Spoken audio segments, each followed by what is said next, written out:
welcome to the Sensesphere. We're here. It's Friday. It's the sequel to our Source chat, so you don't go anywhere. This is the big one. I don't know how you say that too much, but yes, join us. Media Insider, writ large. So let's get going to it. So they're all nuts apparently, and we'll be looking at various things. So Friday, the August the 1st, 2025, that's me, the talking sense, making sense, common sense for you. And as I said, this is our sequel to our detailed, informative show last Friday with so many insights from well-connected, because that was last week's, from well-connected high-up media insider. He's an influential player himself. So as promised, this is part 2. We do like episodic, don't we, in Doctor Who? About the BBC's attitude to Doctor Who. It's all alien to them, isn't it? When they are forced to think about Doctor Who, the BBC. I can see the mentors all over this. Obviously, so many tasty morsels from my sauce. Cue more ketchup gags. And of course, the Source Whisperer getting the answers no one else can. Maybe it's because they know I'm a former teacher. I must detain them again. Get some more. So, we've had another busy week full of news and nostalgia, so do check them out. We had the latest about Billie Piper and everything. And of course, we had our season 12 deep dive, me and John. Great passion there. So, I think really I should start getting my panel on because champion at the bit. First of all, Christian, good to see you. Good to see you too. Well, John will be joining us. Rachel will be joining us. You know, the Queen of the Walk. You know, yeah, she's just been working. It's called life. I'll bring her on in a minute. I know I can see she's just getting ready, so I will just hold that for a moment because I don't want to rush her. Bless her. So yes, we did our season 12 deep dive, and you're nuts, don't you know, Christian? You are nuts. You are a lunatic, nutty Doctor Who fan. Oh yeah. Nutty. Oh, well, I did come from California originally, so what do they say? The land of fruits, nuts, and flakes. Do you know what? This is all language. We're both teachers. You are not allowed to use language like this, and yet this is how they really think. I love it, don't you? So there's an update on this one before. I can't keep making this thumbnail every day, folks. But basically, I will show you an update on the headlines. There's more than those 3 categories there. More. So there's the headlines, and I think the Queen of the Walk is ready. So I'll just see if everything's working. Good to see you, Rachel. Oh, Rachel. Hello for the first time on the same panel. She's just going to check her mic. Hello. No, I can't hear you. So it's all right. You stay there. And me and Christian will just carry on for a moment. So the headlines. BBC apathy with Doctor Who. Ncuti's behaviour and exit. Billie's clickbait ending. BBC's dim view of the fans. And Chris Chibnall's and RTD's pitch and the thoughts about that. There's a lot going on. Very, very tasty one. We can hear you now, so don't worry, Rachel. We'll just get moving. Hi. So yes, good to see you, Rachel. Welcome back on board. Good to see you. Hello, everyone. Well, you see, Rachel, sorry, I'm a bit late. Rachel's been working. That's why we can't see her every minute. Christian has been having his summer holidays, and we'll lose him soon. So it's kind of yin yang. It's all crazy. But anyway, these are the headlines. This is the Media Insider's Source special, and you're going to hear some really good stuff tonight. But I do love the analogy of the BBC executives and the mentors. I really do. Just go, shut up.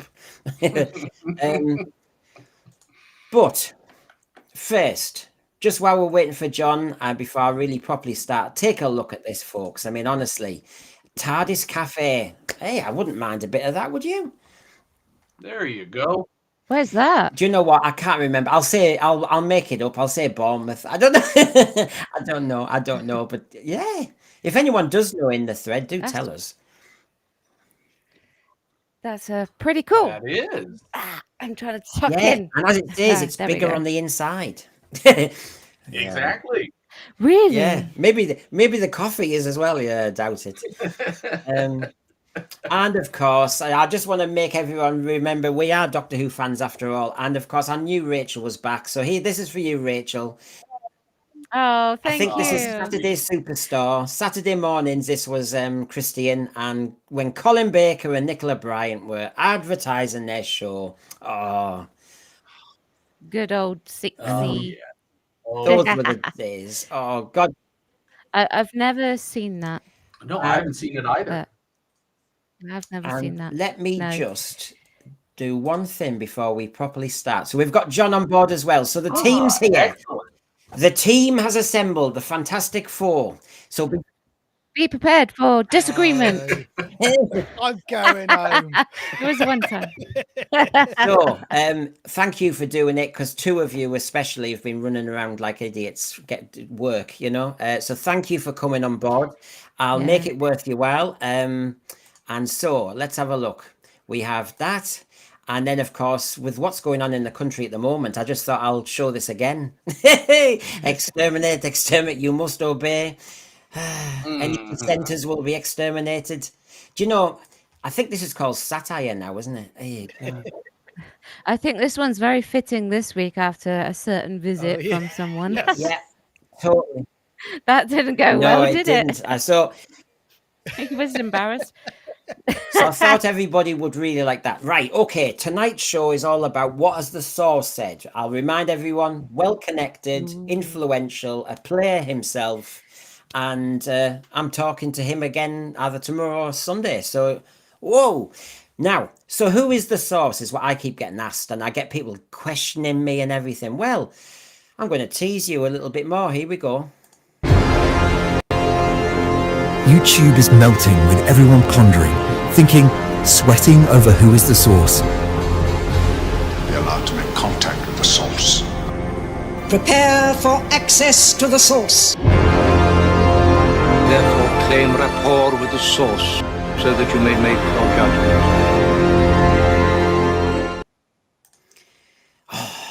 Ha! I Nice, it have gets had better every time. I have had rapport with the source. There you So my rapport with the source has to now kind of reap dividends. So yes, so just for John to see the headlines one more time just before we get going. And so we're going to start with the BBC apathy with Doctor Who. Didn't you know that? New surprise, that one. We did a lot on it last week and there's more. So we'll get going. So here we go. The BBC viewpoint of Doctor Who, just to get us all nicely warmed up. And this is just such an easy one. Welcome back, Rachel. Here you go. So this is what the source said about attitudes. And he said, if the Doctor Who franchise is so successful, why aren't they making it in-house? Christian, discuss. Well, obviously, you've got to have revenue to start with. And I get the impression that the BBC is coming up short on pennies. I don't think it helps that they don't really understand the property. After all these years, after more than 6 decades, they still don't get it. And so trying to outsource it, maybe that feels like an easier catch for them if they want to benefit from it, but they don't want responsibility for it. Maybe that's the mix. Maybe I'm mistaken. I don't know. What are your thoughts, John, on this one? It is a logical question, isn't it? If everything is rosy in the garden, why can't they just make Doctor Who as they always did? They did under Chibnall, you know. They made it in-house then, so why don't they just get on with it? Well, I'll correct it and I'll say when Doctor Who was successful, they made it in-house. Now they've damaged their brand so badly that they are between a rock and a hard place, because they know to get it back on track is going to cost them lots of money that potentially they might not have internally. But the other thing I would say about it as well is the fact that you seem to have people now who, when you talk about the brand, and again, this is just my personal opinion on it, they are going for the lowest branch on the tree to try and get a pass through for a show, because they think, right, if we do something that is quite poor, it'll still get people tuning into it, but we'll sell the merchandise. I think there's a mentality like that now at the BBC. Well, we did establish last week, Rachel, we did establish that from all the source material that the BBC can't stand sci-fi, the BBC can't stand Doctor Who, they don't understand it. So, you know, what are your thoughts on this one? And while Rachel's talking, I'll just remind everybody of her channel again. There it is. Chat about it, don't shout about it, please. Like and subscribe. Yeah. Like and subscribe to Gallifrey 11, Sci-Fi Chronicles 79, and Rachel as well. But Rachel, your thoughts? Thank you. Thanks for the plug. So, yeah, I think there's definitely a money issue going on. They've been like putting up the fees and all of that, and there's certainly a lot of questions going on surrounding the funding for the BBC as well. But they won't move to an advertising platform, will they? I think they should, but whether or not they do that, I don't think they will. It's money's going to be an issue, and they just want to make the lowest effort possible, I think, as well. And what John said too. Yeah, oh no. I know, it's That's shocking. Yeah, if they can sell merch, I'm coming over all faint. make money from that. Yeah, well, once you're done picking yourself up off the floor, I do agree with that. Oh God. So this is a long time joke between us. We disagree on one thing. One thing. We'll find more tonight. We'll find more. Gatwa. It was, So- yeah. It was. So we've got Jess here. Lovely to see you. Wherever you are, be patient, not a patient. The USA and others are suing Ofcom. Oh, I know that's going to be good. That's going to be good. That's your That's going to be That's going to be, entertaining. yeah. At least they're not picking on other things. And Squinty Mint, hello. Grade was sniffy about it being cheap looking. The preconception is it has to be expensive to be taken seriously. To be honest, the more high budget and professional in how it looks it has been, the less successful it's been. Because the point is, I think they've seen it as a replacement for good scripts and a replacement for good stories. That's been their snag. So yes, the source posited this question. The thread, your detention too. If Doctor Who is so successful, and I know I take what John was saying when it is, why aren't they making it in-house? RTD said, and I know me and Rachel were doing streams about this with the interviews, where basically RTD said they could make it in-house. They could do horror fan rock. So, of course, I was thinking, well, get on with it. You don't need Disney. Yeah. If I can just jump in here, I would say that you're 100% right. I would say maybe the BBC should actually focus on ditching a lot of the rubbish that they put on the BBC now. Like, I mean, BBC Three is a minefield these days with the amount of trope that's on there. Maybe less is more. Actually put more money into making quality productions as opposed to just farming out lots of dross on a regular basis. And I think you might see an upturn. And also, if you stop preaching to people, that might give you an upturn in license fees as well. But Well, that would help. John, that's the big problem. I think that's one of the reasons they aren't doing it in-house now to begin with. How shall I phrase this? If you follow the traditional advertisement commercial model, you're compelled to improve the quality of product, ensure public receptivity in order to get those advertisement dollars, which then feeds the machine. Gosh, they liked this quality project. We got more dollars for it. We can actually invest more money in the future. Yeah. On the other hand, the way the BBC operates with the license fee, there's no accountability to the public they're serving, which means if they want to push preaching, if they want identity politics, they're free to do that. They don't want to make that shift. But that also means, unfortunately, most of what they put out is not going to be well received by the broader public. Now, there was a wider point here that the source was making. So, started with the Doctor Who franchise, but then they compared it to Star Trek. And so, what they said was this. Star Trek had a healthy, profitable movie franchise. They could spawn spin-off shows. Yes, they made too many, but Paramount knows they can rest assured, retool Star Trek brand and go again. They know the franchise will always make a profit. And so the source was making a pointed difference between Doctor Who as a franchise and Star Trek. John? It's funny you bring this up because I'm mentioning this on my channel this week, but I would push back a bit at the moment and say that with Star Trek, yes, it was profitable, but now it's in a very precarious situation. In fact, it was almost like the front runner to Doctor Who and what happened to Doctor Who. I mean, I've said before, I think Star Trek needs probably a 10 years away, similar to a Doctor Who situation, because it just needs to get to a point where people miss it again. I think it had a very successful movie franchise, and there were two reasons for that. They took the chance with the motion picture when they wanted something to compete with Star Wars when that came out in 77. And after the motion picture didn't do overly well, they rebadged and they got their television production team to work on Wrath of Khan onwards. So they did it at a lower budget. What you had then going forward is, again, this is what you were kind of talking about a few minutes ago, Brendan. They actually, it's not about loads and loads of money. It's about sharp scripts and it's good actors, because a lot of the stuff they do, Wrath of Khan, bar, some wonderful special effects. It's the scenes that steal that movie. And then you've got, I think Doctor Who has got the same problem now, where they think you've got to have so much money to make it a success. But don't you think, John? Sorry, John. Don't you think? Because this is what I think the source was getting at, that Star Trek as a brand it's got its name, and the movies kind of really, really have done very well overall. And then they can kind of off the back of that do a series that goes in that direction, and then a different series, with Janeway in one of them, and then basically they do different facets of the brand. What the BBC and Doctor Who have never done is done that. I don't mean Torchwood. I don't mean anything like that. No Whoniverse crap. I mean the Doctor Who brand. So, for example, Christian, what about Doctor Who spins off for 1 year just with Paul McGann?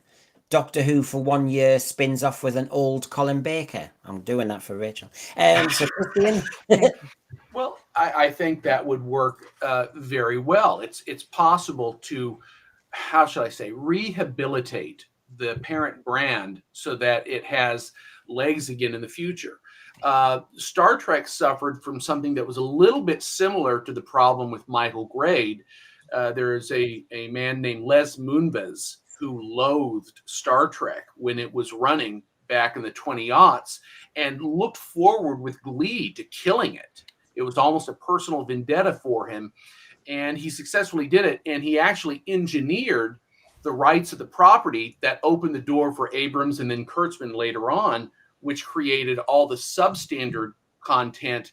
I mean, if his heart was in killing the brand, he was well on his way to making that happen. And it feels like that level of animosity from the studio institution to actually be a proper shepherd, proper custodian of the show is missing in the BBC. They're still following the Michael Grade, Les Moonves, let's kill it kind of approach. I always got the impression, Rachel, that they just want somebody to hold their hand, the BBC. They really just want somebody to just take it off their hands. They want the money, as everybody knows, but they don't want to think about it.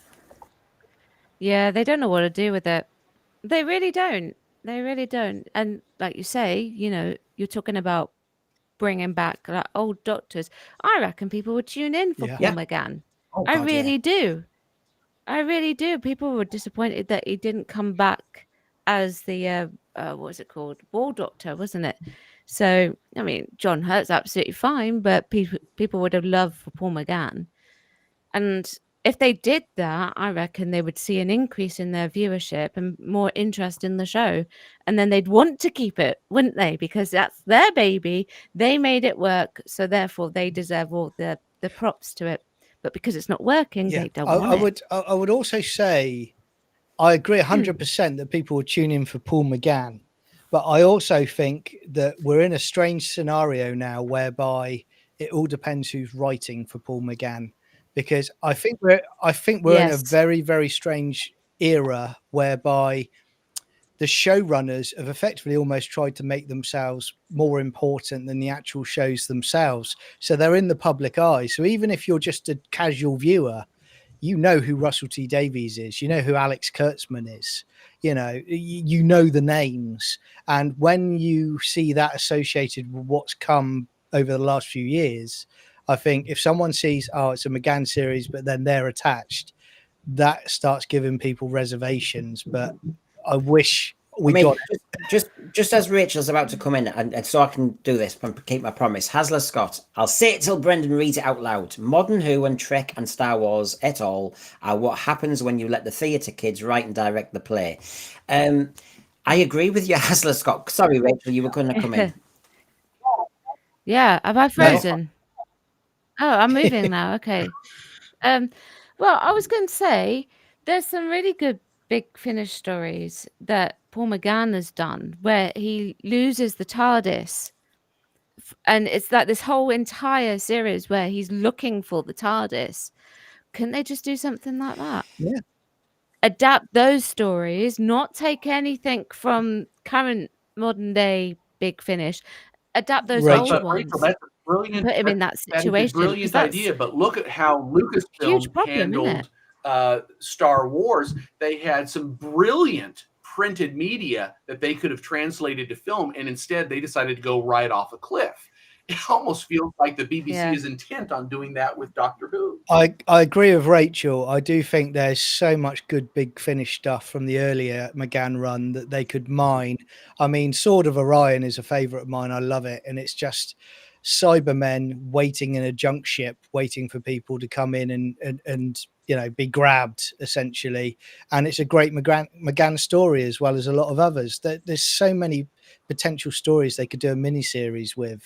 But and in a way, that's what Star Trek, I think, did. Is for a couple of seasons they'll do a I'm saying this, Voyager, then this, and basically it's still all just kind of adding to, they'd hope, the brand. I just think Doctor Who has to think a different way. I've been arguing this for a while, and me and Christine are going to get the pitch together with Cliff, but there is an issue about.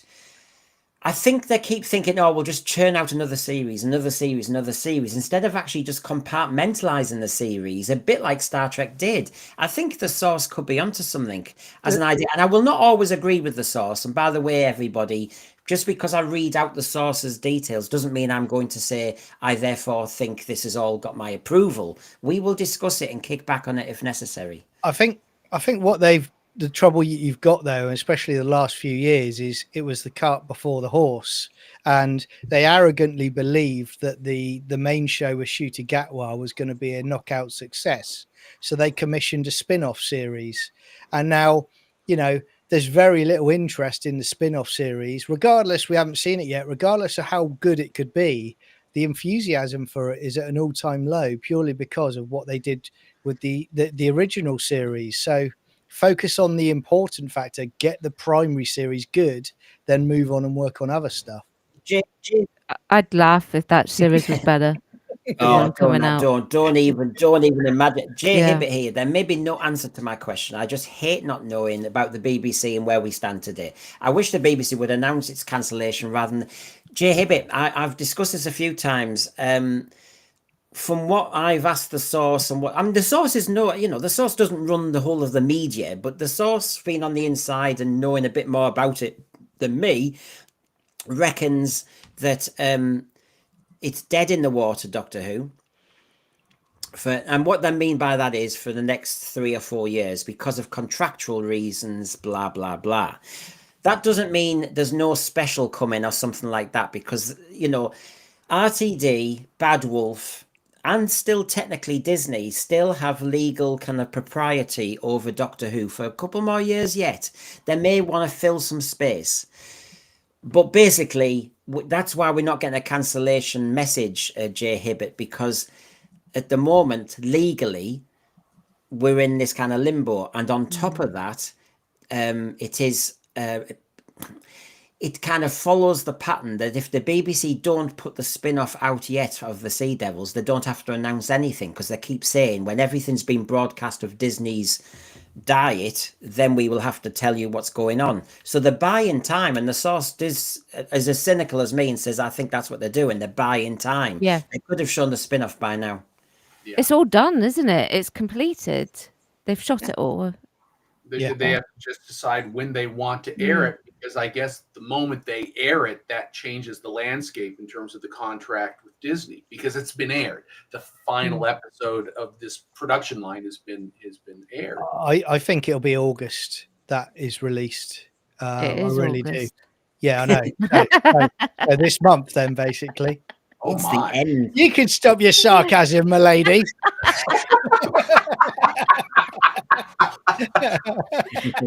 It's not very becoming of me.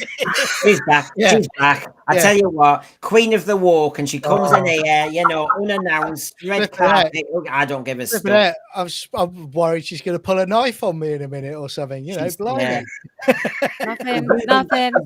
She's using her Metaphor. metaphorical crown like a frisbee, and you know, like in Goldfinger. Yeah. Yeah. Like There that. you go. I haven't got a crown yet. So I wanted to show you this because I think it was Ofcom or somebody was saying, so when you talk about franchises and success and all the rest of it, where do people turn to first on their TV sets? And do you know what? I'm in the 55 plus bracket and it doesn't have YouTube there as a big one. But oh my God, I do YouTube most of the time. I think I'm one of the 4 to 15-year-olds. But if you look at that, everybody, you can see that the 4 to 15-year-olds, 20% would be using YouTube, then Netflix, etc. And then you've got the 16 to 34s, it's Netflix first, then YouTube. The older cruds like me, it's still BBC One. Well, God, I must be in the minority because that's certainly not me. Now, Christian, I know you're not in the loop with that way, but if you took away the ITV nonsense and stuff, as an American, what's your go-to first, second, and third? My go-to in America has basically been YouTube, followed by Amazon Prime and Netflix. I've largely bypassed anything related to traditional network outlets. Gosh, it feels like for years. There's just nothing there for me. I feel as though this data's out of date, but as I come to Rachel, I'm just pointing this out because it's fascinating. Because you know, RTD was waffling on about Doctor Who is still the biggest drama success for BBC with the 16 to 34s, and on this one you're thinking, well, BBC One, it's only 5% of them watching. I don't know, something doesn't seem right, Rachel, about what they're saying and what you see here. 5%. No, it doesn't match what they're saying at all. It really, really doesn't. 5%, that's really low. I would have expected that, given what he said, to be higher. But, you know, Netflix has a bigger appeal. That I would be, personally, more interested in Netflix than anything that's on the BBC. I think the last time I watched anything on the BBC, in particular, I think that was Wallace and Gromit. And of course, Doctor Who, yeah, but that was just cause. But in that case, but something that I really wanted to watch, really wanted to watch, was Wallace and Gromit, and that was the last thing. Yeah. And then YouTube comes second. ITV I use for documentaries, and So obviously iPlayer. What about you, John?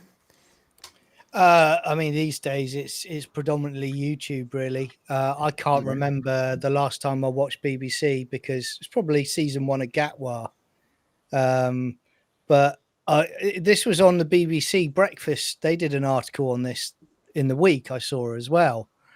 But it comes back to something that we've talked about before. And Rachel made a very good point there about Wallace and Gromit. Wallace and Gromit got amazing figures on the BBC and on Netflix. If you make quality stuff, people will tune into it, because they were talking about that. We need to broadcast more on YouTube. Yeah, I get that. But if you're not making quality stuff, it doesn't matter what platform you're on, people aren't going to watch it. So it comes back to quality again. And it's always fudging it and excuses about, we've got to compete with so-and-so.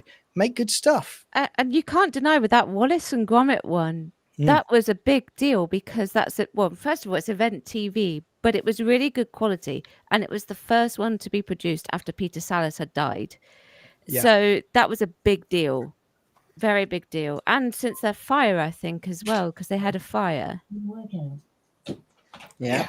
Yeah. Well, you're right, John. Well, just so Sorry. we Alexa went off. So we last week, remember, just to remind everybody, the source was saying that basically it is a national disgrace that they're not putting any sci-fi on the BBC at the moment, if you discount Doctor Who. But I wanted to show you this and remind you of this before we move on. And just so everybody knows, the next item's coming up in a moment. They're the headlines, remember. We're coming up with Ncuti's behaviour and exit, according to the BBC. Billie's clickbait. I noticed somebody in the thread was talking about Billie and whether she'll be the new Doctor. I've got thoughts on all of these things from the source. Now, this one I wanted to just wrap up because we're talking about being a national disgrace, no sci-fi in the BBC.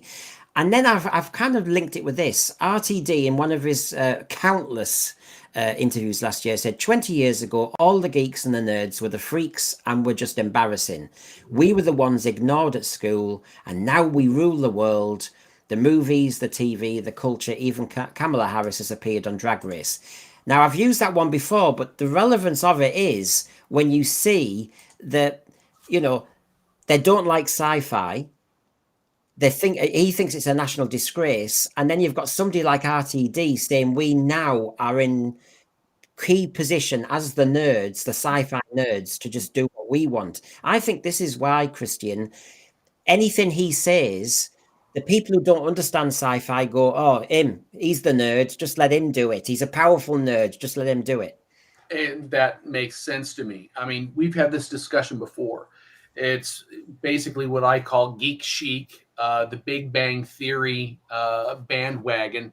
What happened X number of years ago, 15 years ago, all of a sudden sci-fi became popular. So all of these American studios, and I'd say the BBC saw that and glommed onto it as well, thought, okay, we can hitch our wagons to this wave, but they still didn't understand what they were hitching it to. So when someone like RTD, who has name recognition, seems to want to celebrate it, they say, okay, let's just go ahead and give it to him. We don't know what it is. We think it's going to be successful and make money for us in some capacity. Let's just pass it off to this character.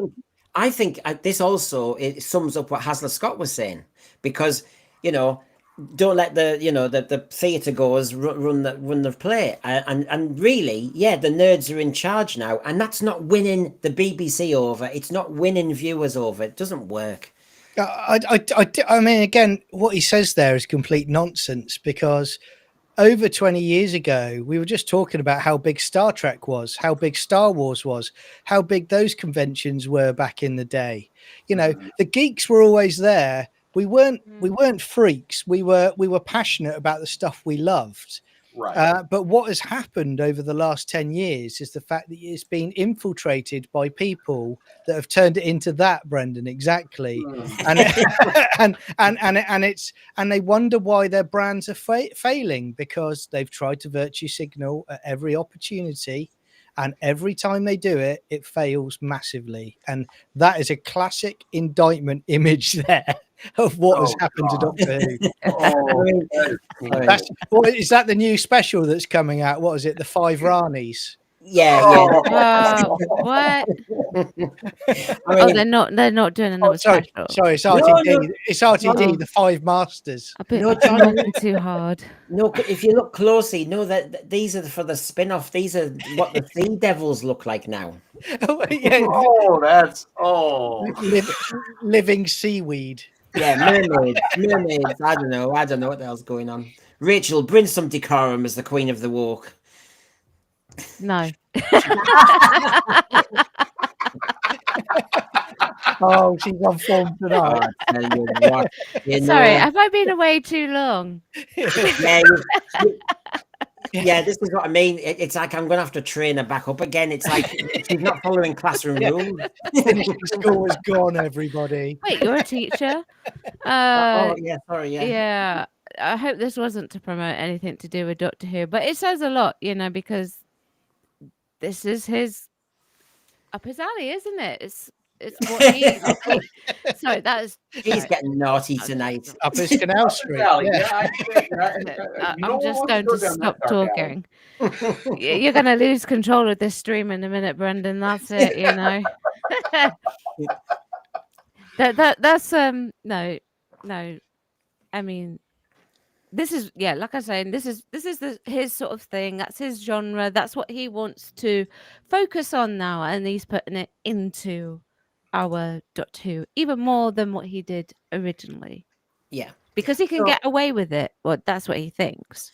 So just to remind everybody, obviously this is what we're discussing tonight. That was just the opening one to get us all loosened up, and it actually Rachel picked up on it, so I'll just remind everybody, gets it out the way early. Did you know I'm Brendan Noble, former teacher? Yes, we know who you are. Hello. Doctor, wouldn't mind cloning you. Typical sense sphere. Yeah, Rachel, we've got worse. So, here we go. Some really tasty ones now, and he's been in the news this week, so I'll pick up on that as well. So we've got Ncuti's behaviour and exit. Now, this is what the media insider is telling me about what the BBC and everybody thought. And I'm really glad Rachel's on, especially tonight, because I like to use her acting prowess tonight, because we have talked on so many streams, Rachel, about over the years, haven't we, about acting, treatment of actors, treatment of Millie Gibson and everything. And so this is going to be a tasty one, hopefully, for you all. But it'll be very intriguing what Rachel thinks as well. So here we go. So there, yeah, he was... Mind you, by the way, I know he was on Lorraine. I know he was on the One Show this week. And we're all kind of... Well, there's some streamers out there think he said something. I wasn't aware he did, really. I mean, that's him on Lorraine. The TARDIS will live with me forever. Yeah, has he taken it? Because Bad Wolf needs the studio space. Amazing to work with Russell, with Disney, with BBC, just to be at the console every day. What is that? Yeah, it doesn't tell me. It's a pretty generic answer. Yeah. Can I don't see anything wrong with that. Can I just add, though, this goes into my argument I've said for a few weeks, is the fact that I knew that this would be a PR campaign that would be coming at some point. This is my personal opinion. I've got nothing to back this up with evidence, but I'm wondering now, he's doing a lot of the rounds on British TV at the moment. I'm wondering if those Hollywood calls aren't coming for him now. And now he's reversing course, and it's similar to what RTD's doing at the moment. Look, I'm a really nice guy, you know. Oh, never say never about Doctor Who, you know. How are you all? Well, he was booked, as Rachel will confirm, because you will do the West End, but he's booked for the West End anyway, doing that play, isn't he? Yeah, he's got some play on. Is he Christopher Marlowe? I think he's playing with Christopher Marlowe. Oh yeah, he's doing that. Yeah. And he was advertising this on the One Show, so even my little segment's out of date, but it's fun nonetheless. Give me the loving. Now give me love.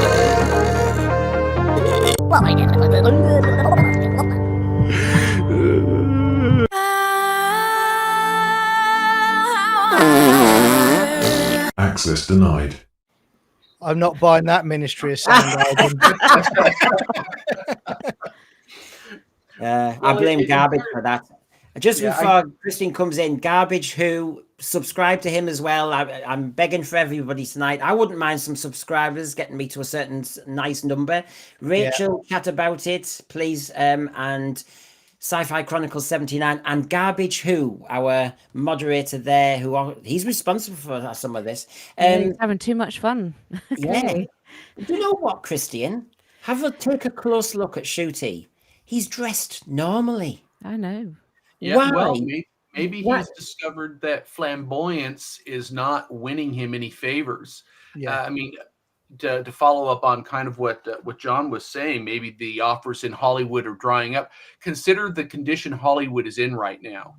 They are cutting back massively on productions in all areas, and a lot of the agenda-laden stuff has had to be rolled back, and yet he's virtually a poster child of agenda-driven content. So he may discover that the timing for him is way off. If he had tried to make the leap for Hollywood in 2019, he would have been fine. But 2025 is a radically different landscape. So he's going to have to reinvent himself and perhaps even rehabilitate his reputation a bit in order to find professional grounding in London. Absolutely. Can I just make a comment on the clothes? Yep. Right. Okay. So there's Sydney Sweeney controversy. Well, it's not really controversy. It's No. I think It's- they're angry with her because, you know, she did an American Eagle ad and it was just a normal ad, right? And well, it would appear, and I've heard along the grapevine that they're going now back to people who have a more, you know, normal look, so to speak. So much more better presented like this, like he is here on the screen, rather than the quirky, different alternative look that they've been doing since 2019. Isn't this the problem, Rachel, that we all said this, that if you go too niche, as RTD seemed to want Ncuti to do, the Doctor Who show with Ncuti in it will look dated in months. It will, yeah. It sorry, no, you're absolutely right. It will, because it's just you've given it a time period, Yeah. and that's a problem. Yeah. I can't wait for when the NDA is finished. Yeah, Because one thing these people do is they eat their own, and I can see a lot of slanging matches going off yeah. between Ncuti and RTD. I wonder how long his NDA is for. Probably a Well, 5-year minimum, isn't it? Probably, I reckon. it's going to be about that at Well, least. it's interesting because obviously he has, you know, my insider said he's done that. He's bought himself out of the contract. So Yeah. I mean, I suppose he's going to have to be a good boy for a bit while now. So as I come onto the Ncuti, the attitude towards Ncuti, their attitude to Ncuti's attitude, should put it that way. Obviously, I just want to reference that he's obviously been on the one show and that. And to be honest, I don't know how anyone can do a full bloody stream on this, because really all he said is Ncuti Gatwa might come back to Doctor Who to face the Daleks. To be honest, he was just filling airspace, wasn't he? I didn't read into that at all. I never got to fight a Dalek. Well, John Pertwee never fought the Cybermen. They didn't bring him back. I mean, it's just the crux of Doctor Who. So I might do that. I see nothing in him saying that. He's just filling in airspace. But my God, you see people out there thinking, I mean, Matthew Purchase, who I often follow, Ncuti Gatwa on the one show, when asked about his regret not meeting a Dalek or Cyberman, I might do that. Consider me intrigued. Or Christian, English teacher extraordinaire, you know, come on, might. It doesn't mean anything. No, as soon as you start throwing qualifiers in there, you realize that there's a subtext that he's filling airspace. He can't make a commitment. If he were able to come out and say, hey, the moment they give this script to me and the offer, I'm in. No questions. If I have to put something else on hold to make it happen, we'll make it happen because it's that important to me. That's not how he's articulating. He can never come back, mate, anyway, because he won't get the insurance for his knees. So it's never going to happen, is it? So the Actors Union won't cover it. I feel for him, but he's clearly got a medical issue there that can't be insured. It makes me wonder, what was he doing on his knees all that time? Because honestly, I wasn't on his knees that much in Doctor Who I think itself. his knees are absolutely fine. I think he was saying that because he had to say something. Exactly. Yeah. Exactly. Sack your agent. He told you to say that. Yeah, come up with something a little bit better. Do you know, I doubt if it was the agent who told him to say that. It was most likely the powers at the be, who you know, like Bad Wolf and all of that. Yeah. It'd be very unlikely if his agent told me told him to say that. Well, didn't they initially have Eccleston say that he was tired, that it was an exhausting shoot, and that was the reason he was stepping away? Well, that you're right. That's why he was really angry, because he promised to go and say, right, okay, I'll do the promotional material for you and go. But what they did is they put the word out that he was tired. So he said, effectively, any production were then looking at him. He said, well, they'll look at me now and go, oh, he gets tired too easily, so we won't employ him. And that's what his problem was. And then he said they blacklisted him for a decade. So, right. So we're going to get right into the reads of his attitude on Doctor Who, etc., etc. But this is all thanks to a source, and I'm teasing everybody, but this is the bigger tease now. Are you ready? Here we go. This is the big one.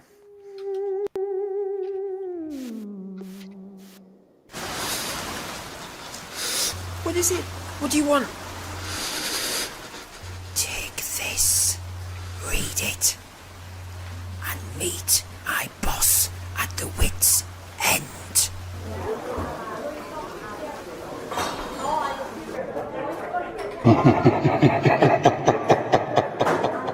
You must seek and locate and destroy the source. He is causing an imbalance in the media. He's giving too much away. He must be found. Must, you hear?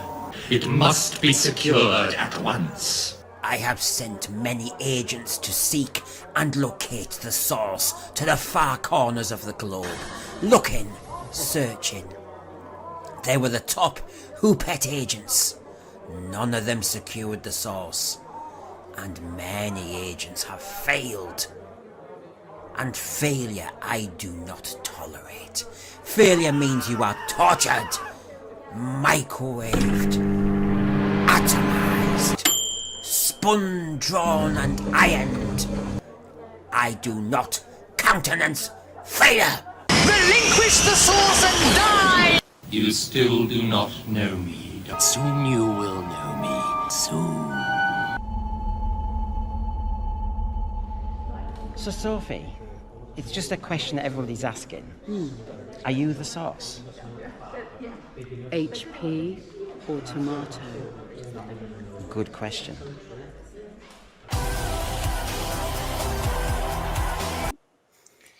There you go. So, it's not Sophie Aldred. I'll confirm that.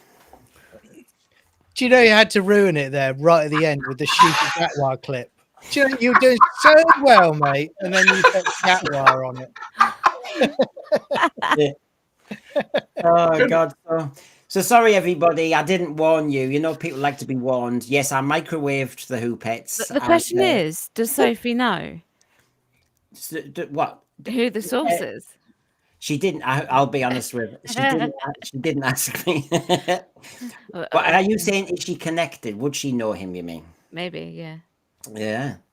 Oh, it's very possible. You only had your source a few months ago. I could have asked her. Oh yeah. So there you go, everybody. The sense for you with Sophie Aldred. Yes, she got on the loop. So there you go. So Ncuti and RTD. This is it. Insulting fans is not the behaviour of a professional executive showrunner of a television show. In deliberately insulting the fans and allowing the lead actor to say to fans, go and touch grass, I mean, that should be a sackable offence, says my media insider.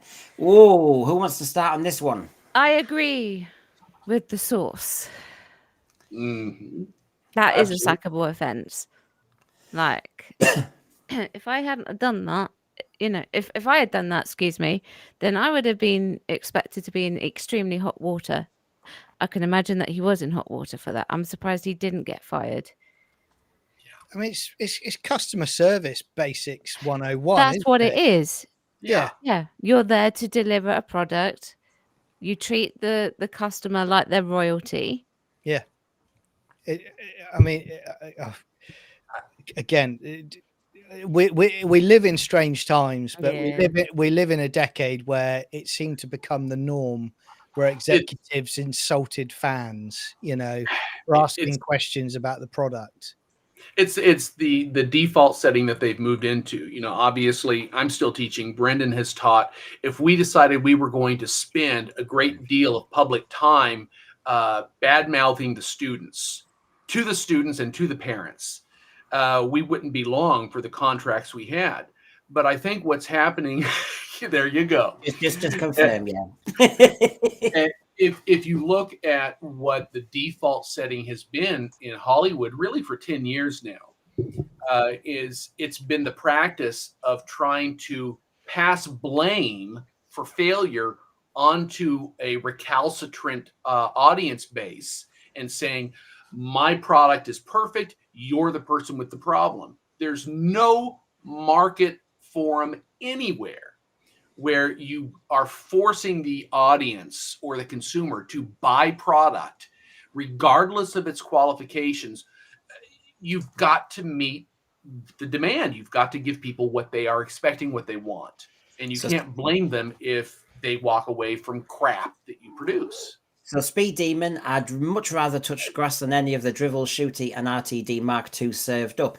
But you see, the point being, whether we like it or not, or we changed our opinion or whatever, this got to the nub of it, which is a media insider says, I cannot believe, basically, that the showrunner did not take Shooty aside and do something, because how can you have a product which is really for the fans? I mean, it's no good having Sutek in it, Omega in it, the Rani in it, and doing all fan service, and then you slag the fans off. Surely, unless you were unfortunately compromised, you should have disciplined him, sacked him, made him do a what do you call it, a statement. Well, he did one. I mean, do you remember he did that? I'm talking about Gatwa now.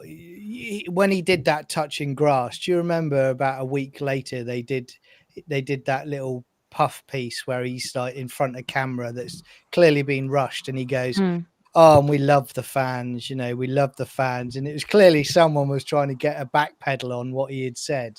But you're right. I mean, the damage was done. I mean, again, if it was our industry, if what we'd worked in, like Christian was saying a few minutes ago, it would be classed as gross misconduct, and we would be dismissed on the spot.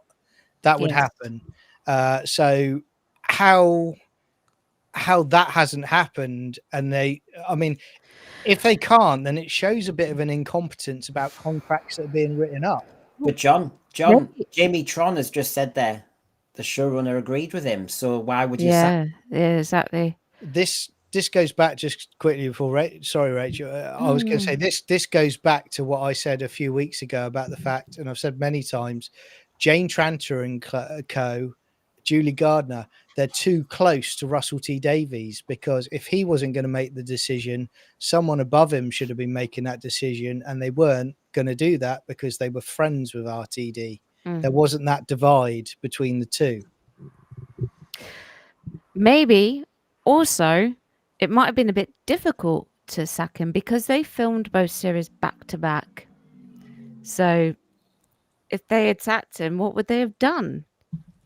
Exactly. They had to write it out. Once the series were filmed, the product is there. All they can do is ride this out to its resolution.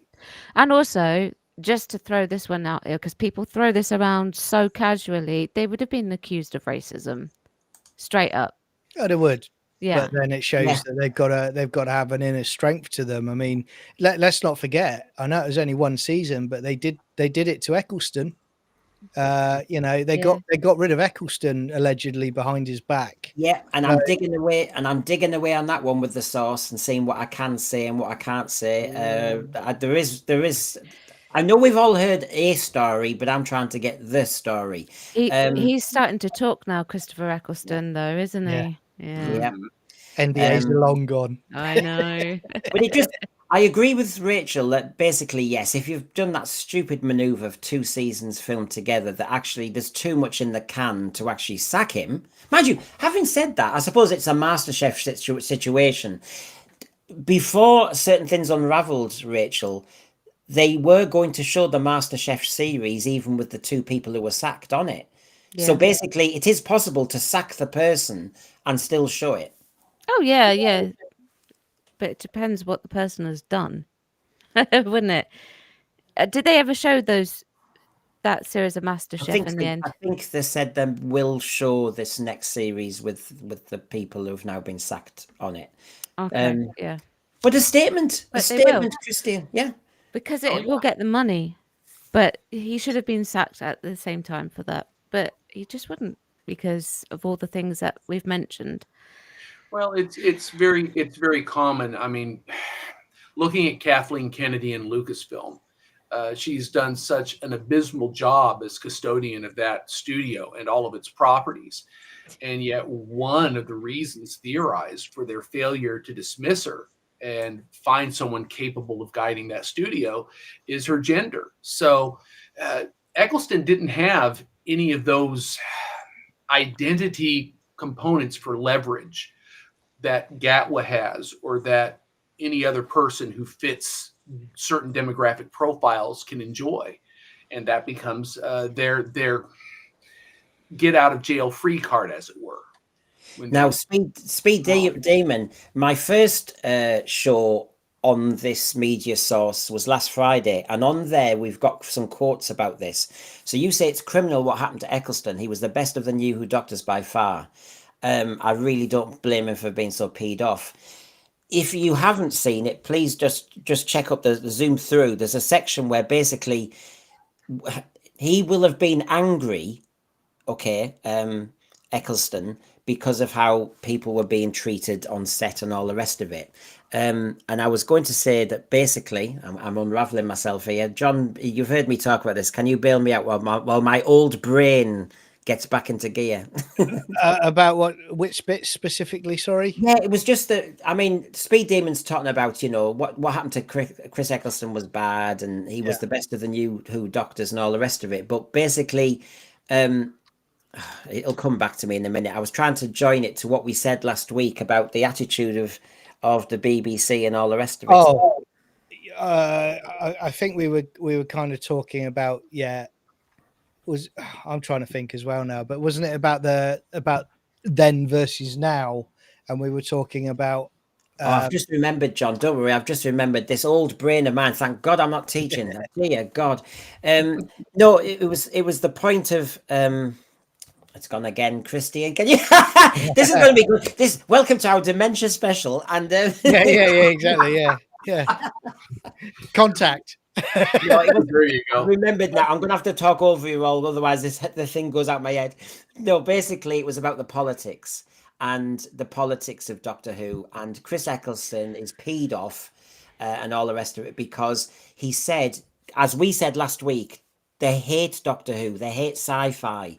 They're apathetic towards it. There's a loathing of it. They really find it embarrassing. So Chris Eccleston noticed that. And Chris Eccleston noticed that nobody was supporting the show before it was broadcast. And he says in that clip I showed last week again, he says, I really hate that type of person who aren't there to support you in the hard times. And when it's a success, they're right next to you getting the photographs. He said, I hate that sort of politics. So you can see how thank God my brain's working at last. Yeah. I remember that remark from him. He was mortified. They didn't care about it. As soon as it's a success, they want to claim that success for themselves. And that's a disrespect for the people that took the risk and put in the effort. They could have come out and said, we celebrate the success of this team of people for the risk they took. We want to help. We feel comfortable stepping up to the plate now, but that's not the tone they took. They took ownership. And that's something from the dawn of time, though, isn't it? Of people. I mean, it's happened in the industry since year dot, isn't it? People distancing themselves when they don't know it's a sure bet success. And And this links to last week, so I'll just remind people. I heard it, and I'll get Rachel's input because she wasn't with us last week, and it'll be interesting, especially from what we've talked about before, Rachel. My source was saying, I heard it from the media and the execs in the room that there were challenges with the talent. Read into that what you want. They didn't put Millie in many scenes with Ncuti. That is what I have heard from people. Well, it would explain why there was not much rapport, if that's the case. Yeah. It really would. Okay. Challenges. What were they misbehaving? Like, were they having arguments or things like that? Like the source couldn't pin it down. The source is working in the media quite clearly, and is in big meetings, executive meetings, and everything. This was said, but of course, in those meetings, you can't pry. You just hear stuff. Yeah. Wow. Clearly, they were having issues then of some description. Obviously, we can't read into it exactly what it was, but I mean, we had all that stuff going on with Millie as well, didn't we? Where, was she fired? Was she not fired? That type of thing. That was all going around where they sort of undermined her and like let her be fed to the wolves, so to speak. There was a So belief. Sorry, Rachel. I was going to say to you that there was a belief, Rachel, when I was talking to my source, that we can't evidence it, but one reading of it could be that Millie was there, as you know, filming before he even joined the cast. And yes, I he did was hear holding that. the show on her own. That's And right. it may not be that they disliked each other, but she'd been doing all the blooming work. Then he arrives and she has to basically fit in with him. And that's hard. Work around him. Yeah. She was the better part as well. She was, yeah.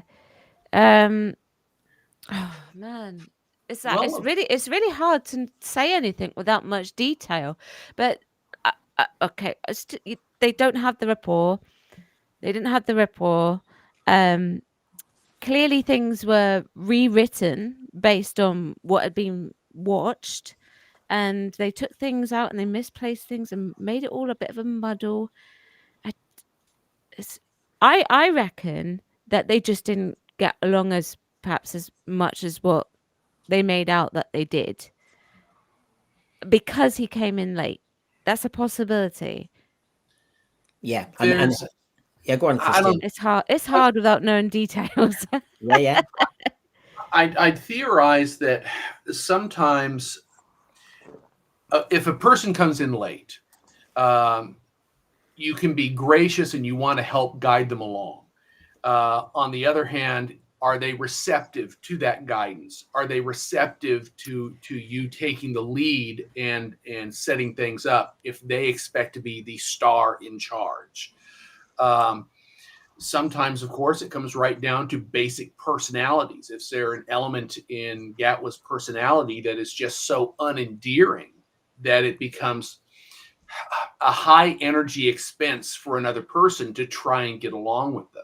Have we ever, any of us, known someone who was high maintenance? Yeah. I've worked in the industry. Can you imagine it if you're doing all the work because she's the only one on set, basically, and they've sort of blocked it, so she's getting on with it, and then this is my kindest version, which is it's possible that then Ncuti arrives full of life and enthusiasm and la la la. And then RTD and others are going, oh my God, this is amazing. You're so good. And they're all over in like a rash. And I think it's a very human reaction to go, right, okay, this is a bit. I vaguely remember also hearing somewhere along the line that Ncuti got into trouble for swearing in his costume. So then he would, and I also heard that he would sort of vacate the set. So he'd go back to his trailer or the bus or whatever it was that they were using between takes. So if that is true, and I'm just saying if that is true, that would also explain why he's not built a rapport, because the majority of the time, if you're in the scene, you need to be there on standby, ready to go, just in case. But you're there, you're with the crew, you're in the sort of in the background and things like that. So, and you're talking to the other actors, maybe interacting with them and building your relationship that way. And then when you have your lunch, you sit in your own little sort of groups. Maybe it's just that they just did not build their relationship. Well, and it was just hard work. Is it possible he was a diva? Is that what we're? Well, there were the rumors that apparently he was struggling to learn his lines and he was blaming the director, on set. There was a strong rumor of that, But if he's sorry, John, Yeah. just to cut you off, if he's receiving rewrites based on the rushes, that could also be that as well. Yeah, it could well be. Yeah. I would also say there's two things I'd add in here. I always found it funny with the season 2 launch promo with the three of them, because I picked up on the body language. Because if you look at the body language, Millie is leaning away from Ncuti. Yes. Which straight away said to me, they really don't like each other. The other thing I would say is, and again, this is no evidence to this, I'm just putting it out there. Could it be the fact that Millie has done the work, waiting for Ncuti to turn up, and then he's being a bit of a diva, but she's thinking, well, hang on a minute, I thought I got this role on merit, whereas we're we're hearing you might well have got this position due to other reasons, potentially, allegedly. That's also possible. Yeah, so that could have caused the conflict. I mean, so all we've got here is challenges with the talent, but for it to be openly said, and I can't give too much away, but I do only have one source. It's and becoming a good friend as well. But I was told from another person, and I can't say too much more because obviously it gives too much away. But this is just a Doctor Who fan who obviously has very good connections elsewhere, and they were saying Ncuti Gatwa was being really criticised and slagged off by the backroom staff, and they wanted it out there. So you could say 2 and 2 makes 4.5 or something. Eccleston 2.0. There's no smoke without fire. That's what they did with Eccleston, so I wouldn't be surprised if they tried that again with Gatwa. But can I just ask, Brendan, the street you live on, is it called the Source Street by any chance? Have you got another source now? I mean, no, you collect sources like stray cats, mate. I mean, I just sit in the right place. I call myself the Source Whisperer. It's because I developed this way of whispering when I was with the face of Bo. Hello.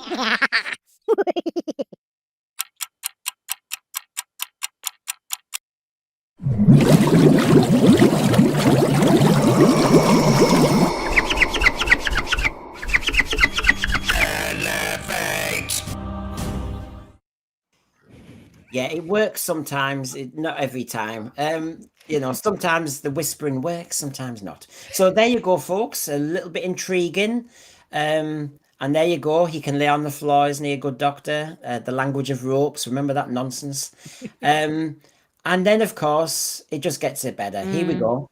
Ncuti's one of those who's got managers, he's got agents, he's got PR. I have heard that they bought themselves out of the contract because they wanted out.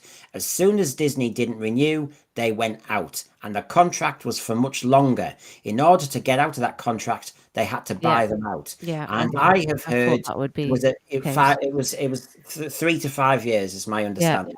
Yeah. No. I mean, 3 to 5 years. What that is the average of most of the doctors, right? Okay, 3 to 5 years, bar a few. That's not surprising at all. And yeah, it probably would have cost them a fair whap to have bought him out of that contract, but they had to break it. And I totally understand why they would break it.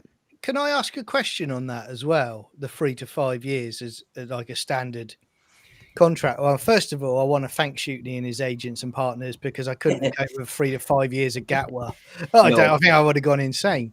But I mean, how does that stand with the brand in total? Like, facial images, promote merchandise, things like that. Because don't forget, at the moment, there still are novels coming out with Gatwa's face on it. So I suspect if he's bought out of it, that must include that element, and that must disappear at a certain point as well in the near future, because he would have got a payment, I'm sure, and I don't work in this industry, but he would have got a payment for, right, okay, the rights to use my face and my looks for the merchandise, for T-shirts, for novel covers, that sort of stuff. But there comes a point where if you're buying yourself out of a contract, that's got to end as well. So, is that why maybe they're doing this latest Joe Martin thing? Because, they needed someone to step in because they're no longer going to be using Gatwa as the poster child. I'm not entirely sure how that works with things like merchandise. I don't really know. I know when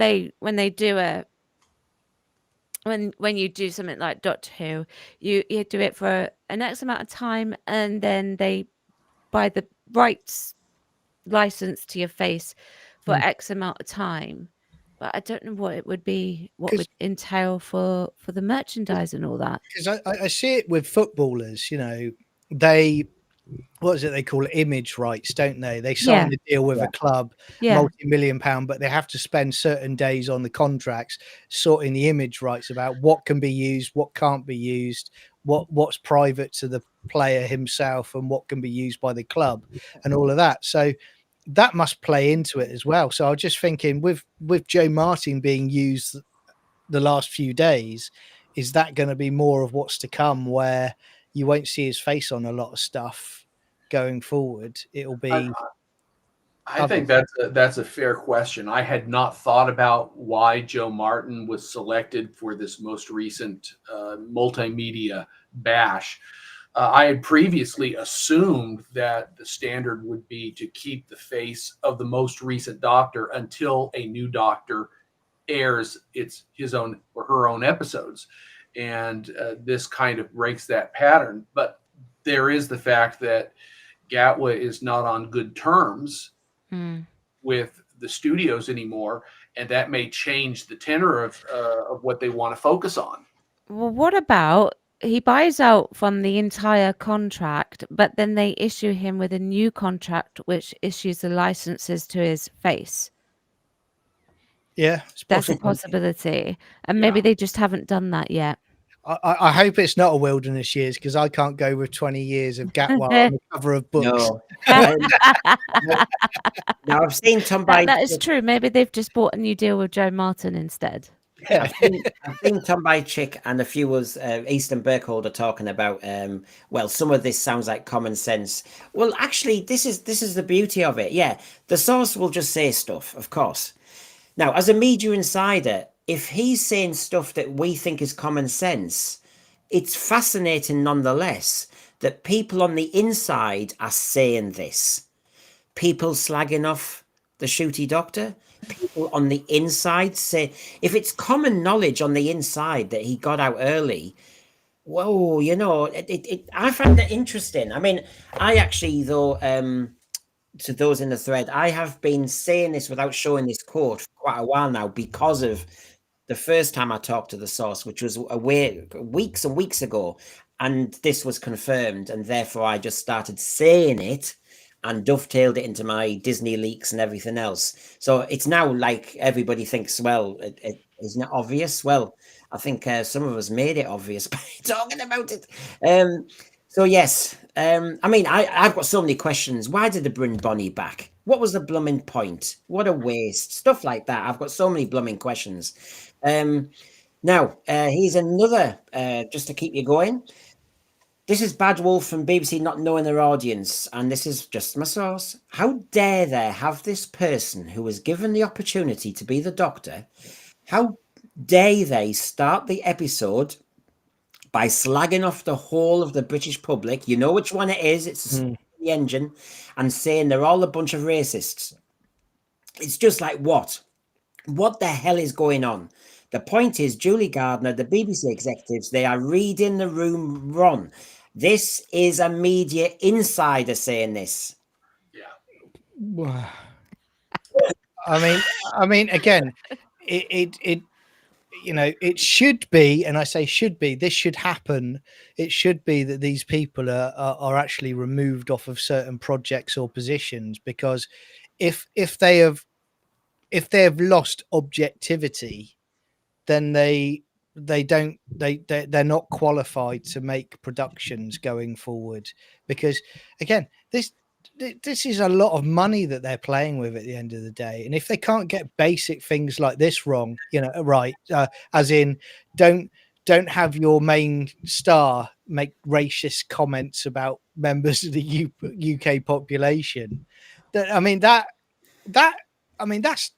just basic stuff you learn in school, let alone in production. Except he did say the G word. I know that in an interview. I'm not saying it here, but in the program, in the script, he and Varada Sethu's character, Belinda Chandra, were basically saying Britain is a hostile place. And this is a media insider, by the way, pretty high up, is saying this is madness.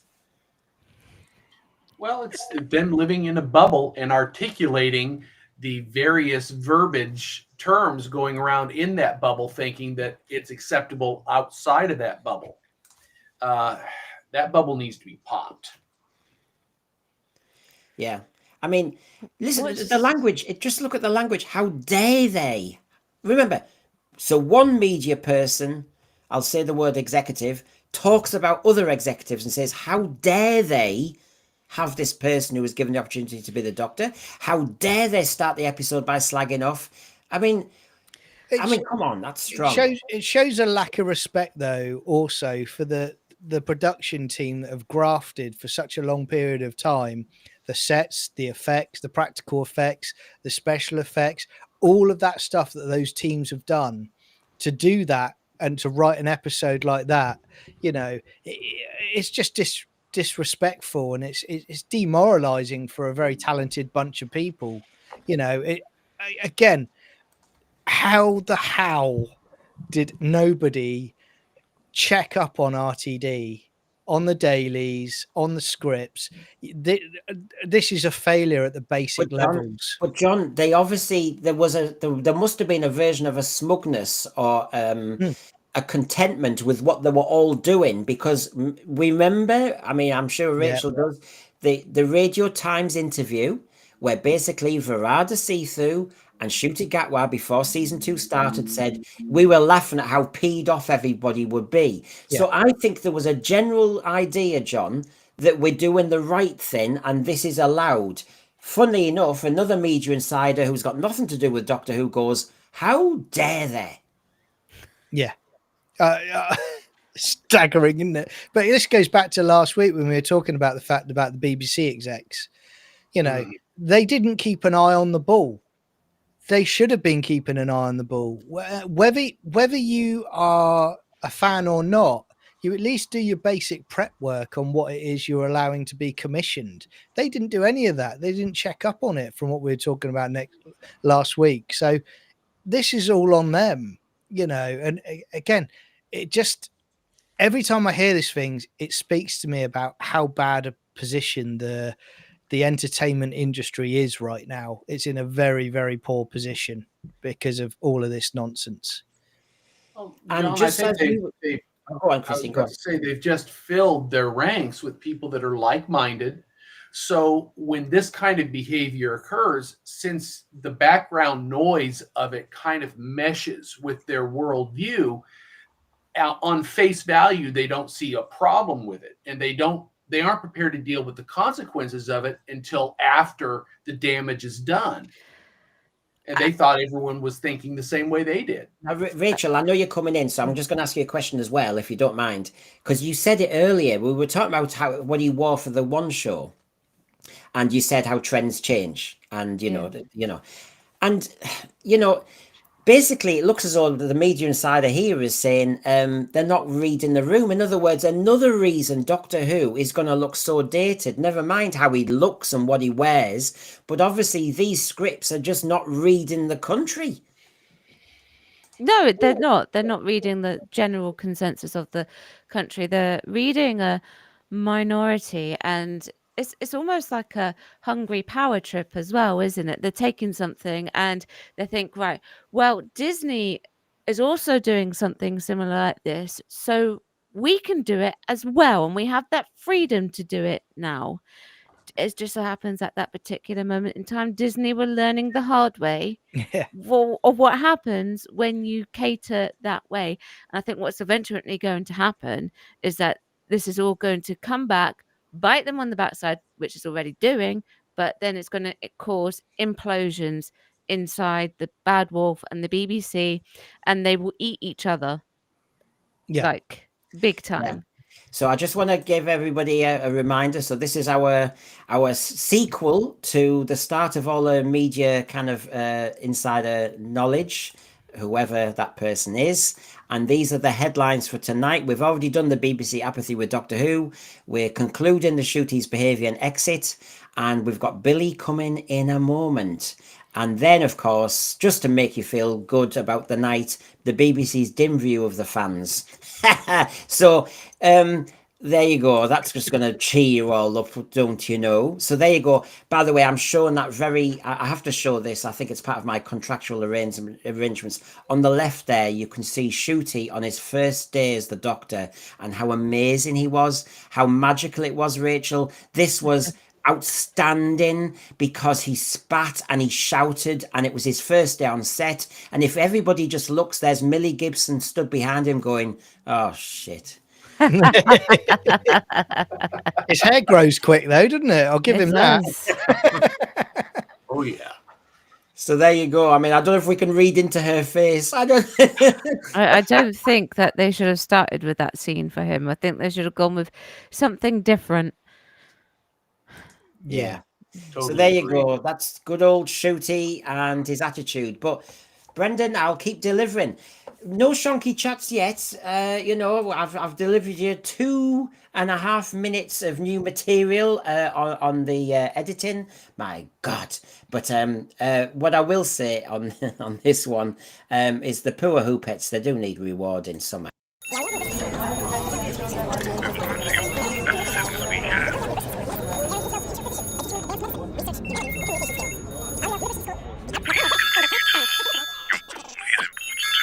Oh, no. I tell you what, fire seems to be a theme with me. I've burnt their feet and everything. Anyway, Ncuti here. So this is it. Ncuti's attitude to life and his attitude to Doctor Who and his attitude to the fans. Well, just to remind you and cheer you all up. Last year, he said in the Time magazine, there is no backsliding towards old formulas at work, less diversity, less pushing for different stories to be told. Do you know what? If you add it all together, fans go away if you criticise and say you don't like what's being made. We have an agenda, and I'm sorry, but it wasn't the agenda I had a problem with. My issue was you were just tanking Doctor Who, and it was cruddy scripts. But I really do get angry that the actor then decides to do a horrible, nasty pivot, which is, if you criticise the content of Doctor Who, if you criticise its style, if you criticise its direction, you are criticising my race. No, I am not. Oh. Yeah. No. Just because you're critiquing something that somebody has done or a choice that they've made doesn't make it racist. 100%. Absolutely. But no one will see it that way. I mean, obviously, you know what I'm saying, but no one in, like, on Ncuti's side of the, no one in common sense land has that problem, do they? Yeah. Rachel, shut up. Okay. No. Yeah, 100% agree with you on that. You're right. I know, but I'm just waffling myself into a spiral. I mean, what is said there as well. I mean, let's just give it a snapshot on, and this is just for every IP over the last 10 years. Successful, popular franchise, we move in. We start changing franchise to make everyone think like us. Fans leave. We don't need them. We'll insult them. We'll bring in our new fans who will stick around and will be bigger than ever. Hang on a minute. What's going wrong? Those fans never really existed on the mass that we thought they did. Therefore, our brand is tanking. Therefore, we've screwed up monumentally, but we're not going to actually apologize. We're going to try and course correct down the road and hope you come back, when a lot of people won't come back. Well, good to see Sonny Waffles. Good to see Sonny Waffles. Obviously, you know, one of our panelists. This show doesn't identify with the black race. I'm wondering also, Sonny, please tell us in the thread if you're saying this show doesn't engage with the black race. Because, to be honest, I know they've done an awful lot of messaging, but I know you've said it on our show that it doesn't work and it's stereotyping and it's undermining. But please tell us, you can put it in your words, Sonny, better than me. But there's that. And then, of course, just to remind everybody, because I'm the gift that keeps giving here. Oh, here we go. The Doctor. He's emotionally available and unavailable. He's not afraid to cry. He feels a lot. He's cheeky. He's quite flirty and unafraid to use his charm to get what he wants. And I'm just reminded of what people were saying when they saw him on the One Show and they saw him on Lorraine and they saw him in all the interviews recently. He just plays himself. That's part of the problem.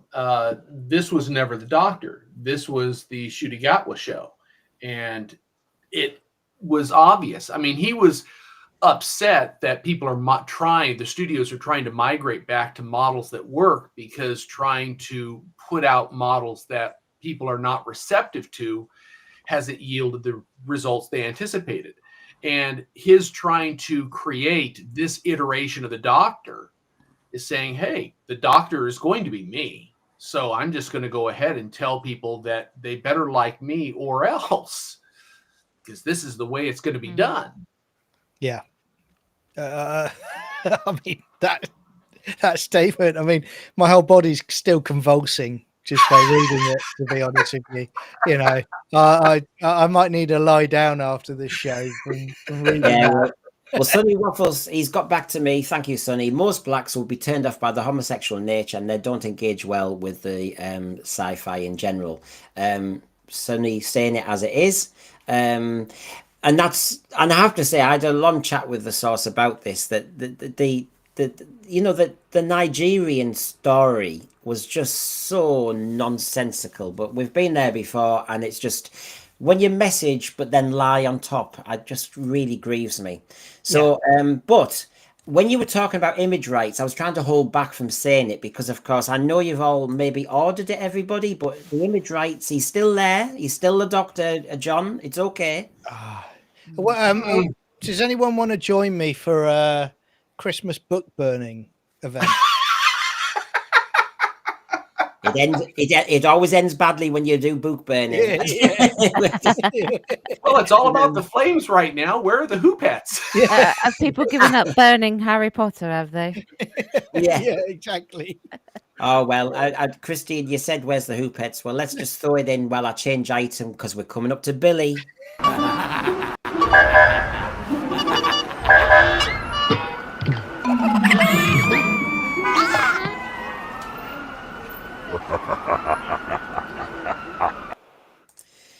And just a reminder, everybody, as we move into the item on Billie and what the source said, can I just say I'm at this ridiculous moment where I'm 5 subscribers off 2K. So if anybody can go behind the settee, as Doctor Who fans used to, and just see if they can find an old coin or something, that would be appreciated.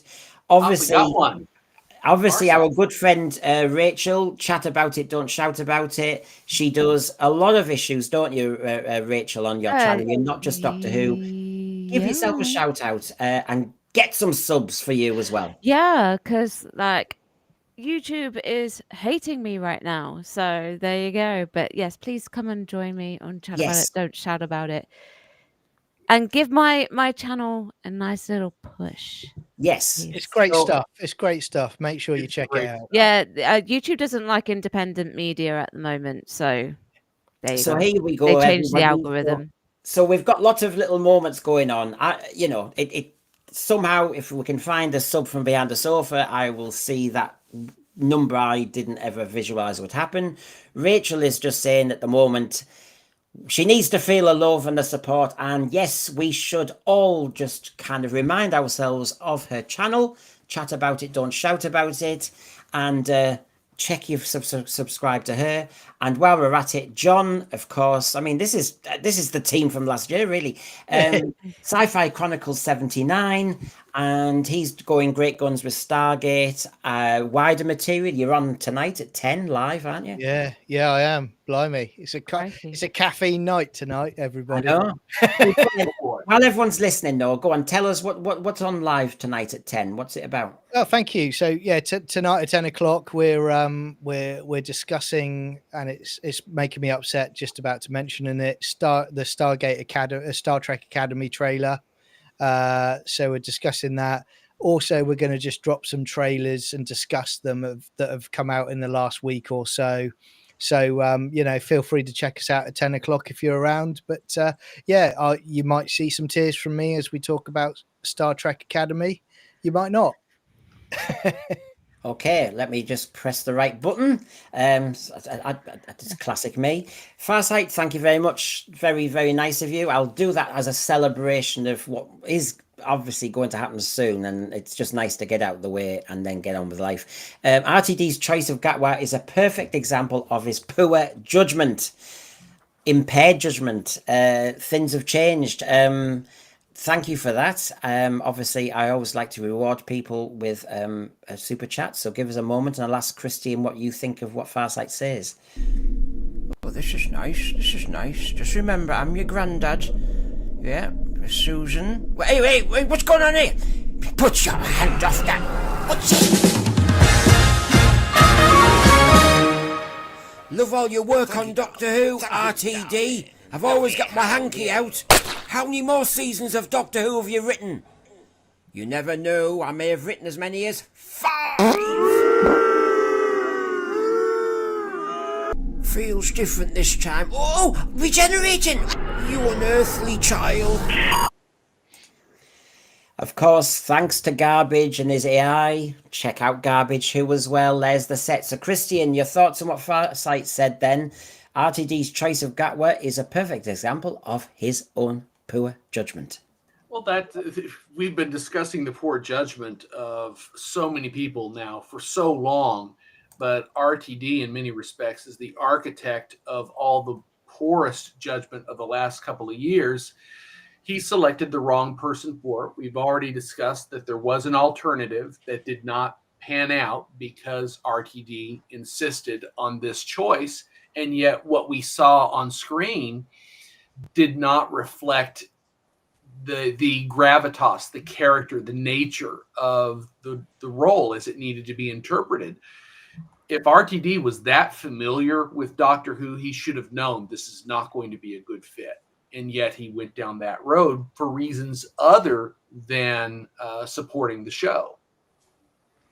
It was about doing something other than supporting Doctor Who. And I'll just confirm, because I can see the thread talks about various things. There's always a thread and within a thread and a discussion within a discussion. If I just want to confirm on behalf of all the panel tonight, and all my panels really, which is there is no issue with race and the Doctor Who. What we're saying is how it's written and all the rest of it we have a problem with. If you're going to have your first black doctor, just like your first female doctor, make sure it's written well is what we're, so there's no issue. So you can make go sure and it's look written well, make sure the actor can do it. Yeah, 100%. Yeah. 100%. Dead simple. So I suppose we better get on with Billie. So Billie's clickbait ending, thoughts from the inside. So here we go. People are not watching Doctor Who. I don't think anyone cared. The BBC will think you want to put in Billie Piper and the executives are thinking, well, that might give it a bump. Maybe everyone's going to go nuts and say, we've got to have a third season. Probably not. No one cared. I mean, that was clearly because I watched that scene and it was clear that they just CGI'd their face onto Ncuti's body. Oh my God. Do you know what? The fact that this person's in the media and makes their own stuff and all the rest of it and says it was crap. It was obvious what they were doing. Yeah. Yeah. It tells you a lot when these people come forward and say, hey, look, this is not right. If they're saying this, then what are they saying even higher up? Makes you wonder, doesn't it? Yeah. Yeah. I mean, Christian, it sounds work. like reading between the lines, Christian, it's saying it was clearly a desperate ploy. It was clearly from our great BBC executives who don't give a toss about Doctor Who. When they heard RTD had half an idea and went, go on then, try that because we really don't care anymore. That's your answer. If they had thought there was a way to salvage this, they might have had input that was different, saying you're going to have to structure something more effective than that. But because they realized it was already a lost cause, the damage was done. Go ahead and do it. It's not going to matter. We don't care about the program anyway. We'll take it as a Hail Mary pass. It's got a 1% chance of success, but that's more than zero. So let's just do it. Well, this is, I mean, you're right. I mean, but this, to add on to what you've just said, I mean, this also goes into, there's not an adult in the room who's in charge of the brand management. There used to be, over a decade ago, there was someone in charge of the brand. You would have you needed someone in there to push back and do what, Brendan, you've said before. If it had been a fade to black, that would have been a respectable way of going, right, okay, you know, even if you put at the end, like he did with the Stolen Earth back in 2008, to be continued, that's enough. You leave it open, you know, new production can come in and do that if they want to and run with their own course, or RTD gets another crack at destroying a beloved franchise. I think Either people way. would. I think people would have been more intrigued if it had ended that Yeah. way. Yeah. And then people see Billie come back, and they're like, "Oh well, it's just Billie Piper." I mean, she's brilliant. Don't get me wrong; she's fantastic, and I think she's better off as acting than she ever was a singer. But Rachel, it's just like, look at, she's got amazing shoulders. Rachel, look at the size of her shoulders. oh, she's so butch. Obviously, she's being working out. No, I mean, obviously, Yeah, they shouldn't have done that. Good job, isn't it? I mean, I know she was doing it to help them out and whatever, but I don't think it's not generated the chat like they thought it would. It's created ridicule. Do you know what? I'm going to ask you all this. I think that what they've done, they were desperate and they've gone. They wanted to do the same thing they did with John Hurt at the end of the Matt Smith episode, and basically, you know, and introducing the Doctor, John Hurt as the Doctor. Do that, and then that's like that was different. People were like, "Oh, that's quality. I'm looking forward to that." John Hurt as a Doctor, great. This, no, thank you very much. But I just going to notice there. You're right about that. What I hadn't picked up on, because I haven't had my glasses on or contacts for a while, you can actually see the neckline. Yeah, is actually black. Yeah. I mean, the thing is, me and John mess on with our thumbnails like crazy all day and night. It's terrible, and it's hard work to kind of work out things, and cutting and pasting is killer sometimes. But that is Ncuti's neck.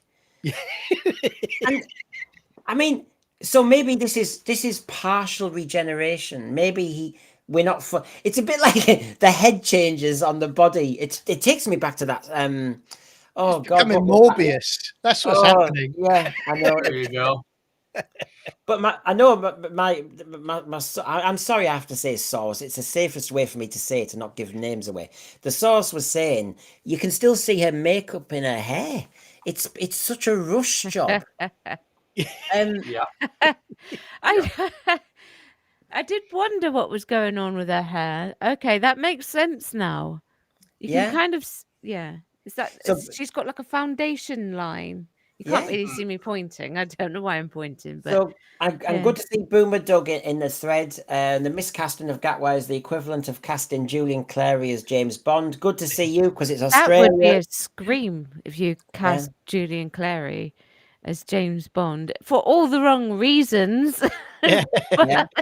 So hope you're well, Boomer Doug, and good to see you. It must be a funny hour then, early hours. But yes, so there we go on the Billie Piper. We've got more. Let me just go a bit bigger. They just don't know what to do. What they've done is they've made a creative decision not to give the show a soft close, but to give it a cliffhanger that gets media clickbait to try and encourage a season 3. That decision has been made in the environment that if it gets clickbait, do it. If we're not coming back, we're not coming back. They don't care about the story. None of the BBC executives are saying, no, don't bring her back, because that will mean that what happens if we put it on hiatus for 5 years and then they don't give a toss. They're just like, yeah, it's clickbait, do it. No problem, just do it. Attitude of BBC. Christian, I could pull my hair out. Yeah, I'm trying to pull my hair out already. This is crazy. It's a sign of disrespect to the program. If they went fade to black, they leave an open door. If it comes back in a year, great. If they need 5 years, great. But by using this intermediary step, which was not guaranteed to succeed, they've locked themselves in, and God help them. What if you have a hiatus of 16 years like last time? you're not going to be able to carry through if continuity was your intention in the first place. Well, in a way, Christian, I'm thinking of John's point saying if the wilderness years now, we've got Ncuti Gatwa for the next 15 or 16 years as the present Doctor. But actually, what they were presenting is it will be Billie Piper with her dirty neck and with her foundation and her muscular. I mean, I know quietly that John's going to the gym. John, will you confirm to us when will you have shoulders like that? Well, you mean like a Butch Billy Shooty Morbius Doctor? Yes. It's probably going to take about 8 years, I would say, and injecting steroids into every part of my body, I would say. So watch this space, everybody. Yeah, I won't wait. Yeah, that's not a show you want to watch, trust me. Oh God. Paul Ashworth, within all this, thank you very much for bringing some sense, and thank you very much. Sack RTD. I feel as though I've only had the clip ready. Sack RTD, sack Kathleen Kennedy, sack Alex Kurtzman, employ real sci-fi writers who understand the genre and not agendas. John, I think you would concur with that because you were saying it. 100%. I agree with Paul Ashworth. 100%. And you know what you've got on screen there is a massive indictment of where we are, not just with the BBC, but production companies across the world. Could you ever imagine in the classic Doctor Who era where they would be focused more on, that will get clicks? John Nathan Turner liked to promote. We know that. But at least he respected that you needed to at least try and have a decent script. You know, these people, if that's what they're now doing at the BBC, it's no wonder the BBC is in such a mess. It's terrible stuff. I mean, but Rachel, Dormant Assassin is saying here, they wanted us to talk about it and we're doing it, but it's not in the way that they wanted. I remember as soon as episode 8 had finished, there was an agreement from a press association journalist who wanted to phone me up and ask for my immediate opinion. And apparently I was the only fan that they talked to who actually said, oh my God, and the Billie Piper bit, it was crazy. I'm being very cynical. This was not what we needed. And he said at the end, he said, you're the only fan I've phoned up from all these connections who said that. Everybody else said this is great. But who were they asking? Well, but it didn't land, did it? Because I noticed that even some people who were being positive 2 seconds afterwards started to change their mind on Twitter and that a lot later. I can answer one thing about, Rachel, I was just going to jump in to add to that. In the US, there's a company called Parrot Analytics, and they do a lot of the surveying and polls for Disney and a lot of companies there, but they have been caught out many times of actually tailoring the polls and the surveys to fit the diversity narrative. So I also think maybe this is what has happened as well with Doctor Who, where they've made sure that the feedback they're getting is what they want to hear, not what they need to hear.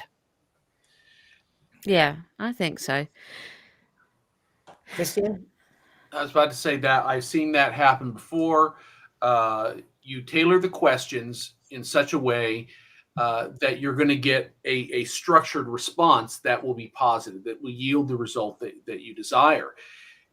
Example, I'm just going to run my teacher experience by you. A couple of years ago, they said, what schedule do you want? We've got this schedule, this schedule, this schedule, and this schedule. And one of those schedules obviously won. And then one of the teachers later on asked, hey, we didn't want any 4 of those schedules. We wanted this one, traditional. And they said, well, no one asked for it in the survey that we got back. And the response from the teacher was, that's because you rigged the survey to give you only a possible answer that will favor one of the schedules you desired. And this is really where polling is in operation. The problem with polling in politics and entertainment, everything across the board, is they try and rig the questions to guarantee the response that they want to see. Well, remember, you came out of left field and actually told the truth. in defiance of the questions they were The other thing we learned last week was that from the Media Insider was how short attention span they've got, really, which is, I mean, even he said first 10 minutes I'm out or I'm in. So he was confirming how Disney would have been thinking after Space Babies. So knowing that the media executives have a short attention span and know that the public do, and so therefore everything has to be ramped up at the beginning, then you realize that are the media executives just shifting how they view TV programs now, that it's just basically cannon fodder, and basically really all they want is headlines. They don't care. And remember, I've been so schooled well by the source. He said, Brendan, get over it. There's no way BBC executives will ever be going, oh, does it affect canon? Does it affect the direction of the show? They couldn't give a damn. They just never thought like that. So if RTD appears and goes, I've got this great idea, Billie Piper, I've had her on the phone. I was on the phone to Kylie Minogue, but suddenly I'm popular. Jonathan Groff was on the phone as well. And you know, all that stuff. Well, Billie Piper said if you give her 5 minutes and we get a taxi to her house, she'll get herself made up and she can be the 16th Doctor. What a wheeze. And then the BBC executives down in the south of France are going, yeah, go on then. Yeah, if you want. Yeah. Wow. So what they need really is someone to come on board who will respect the hard established canon and will perhaps look at the soft canon and see, right, what can we do with that? What can we change with bits like that? Because, you know, soft canon exists to be changed and things. And really just give people what they want, but they just don't care. I agree, and I think you add to that. You build a Bible of what cannot be messed with, and then you work around the edges of it. What I would also say as well is, the more and more we talk about all this, I still stick to what I said. Well, two things. One, the BBC need to be unfunded because they need to. You know, if people like that are saying we don't really care what's going on in Doctor Who, you know, they need to be forced to care. By the fact is, unless you make something quality, you're not going to be getting the advertising revenue. You've got to fight like everybody else for those views. I think also, I've said this on a stream, haven't I, Brendan? I think I'm actually at a point now where I think I want a streaming company to acquire Doctor Who from the BBC, because my view is the damage that they've done over the last decade, they've lost the opportunity, in my opinion, to make it sensibly. It needs someone that is actually going to own it and is actually going to treat it with respect and the respect that it deserves. Yeah.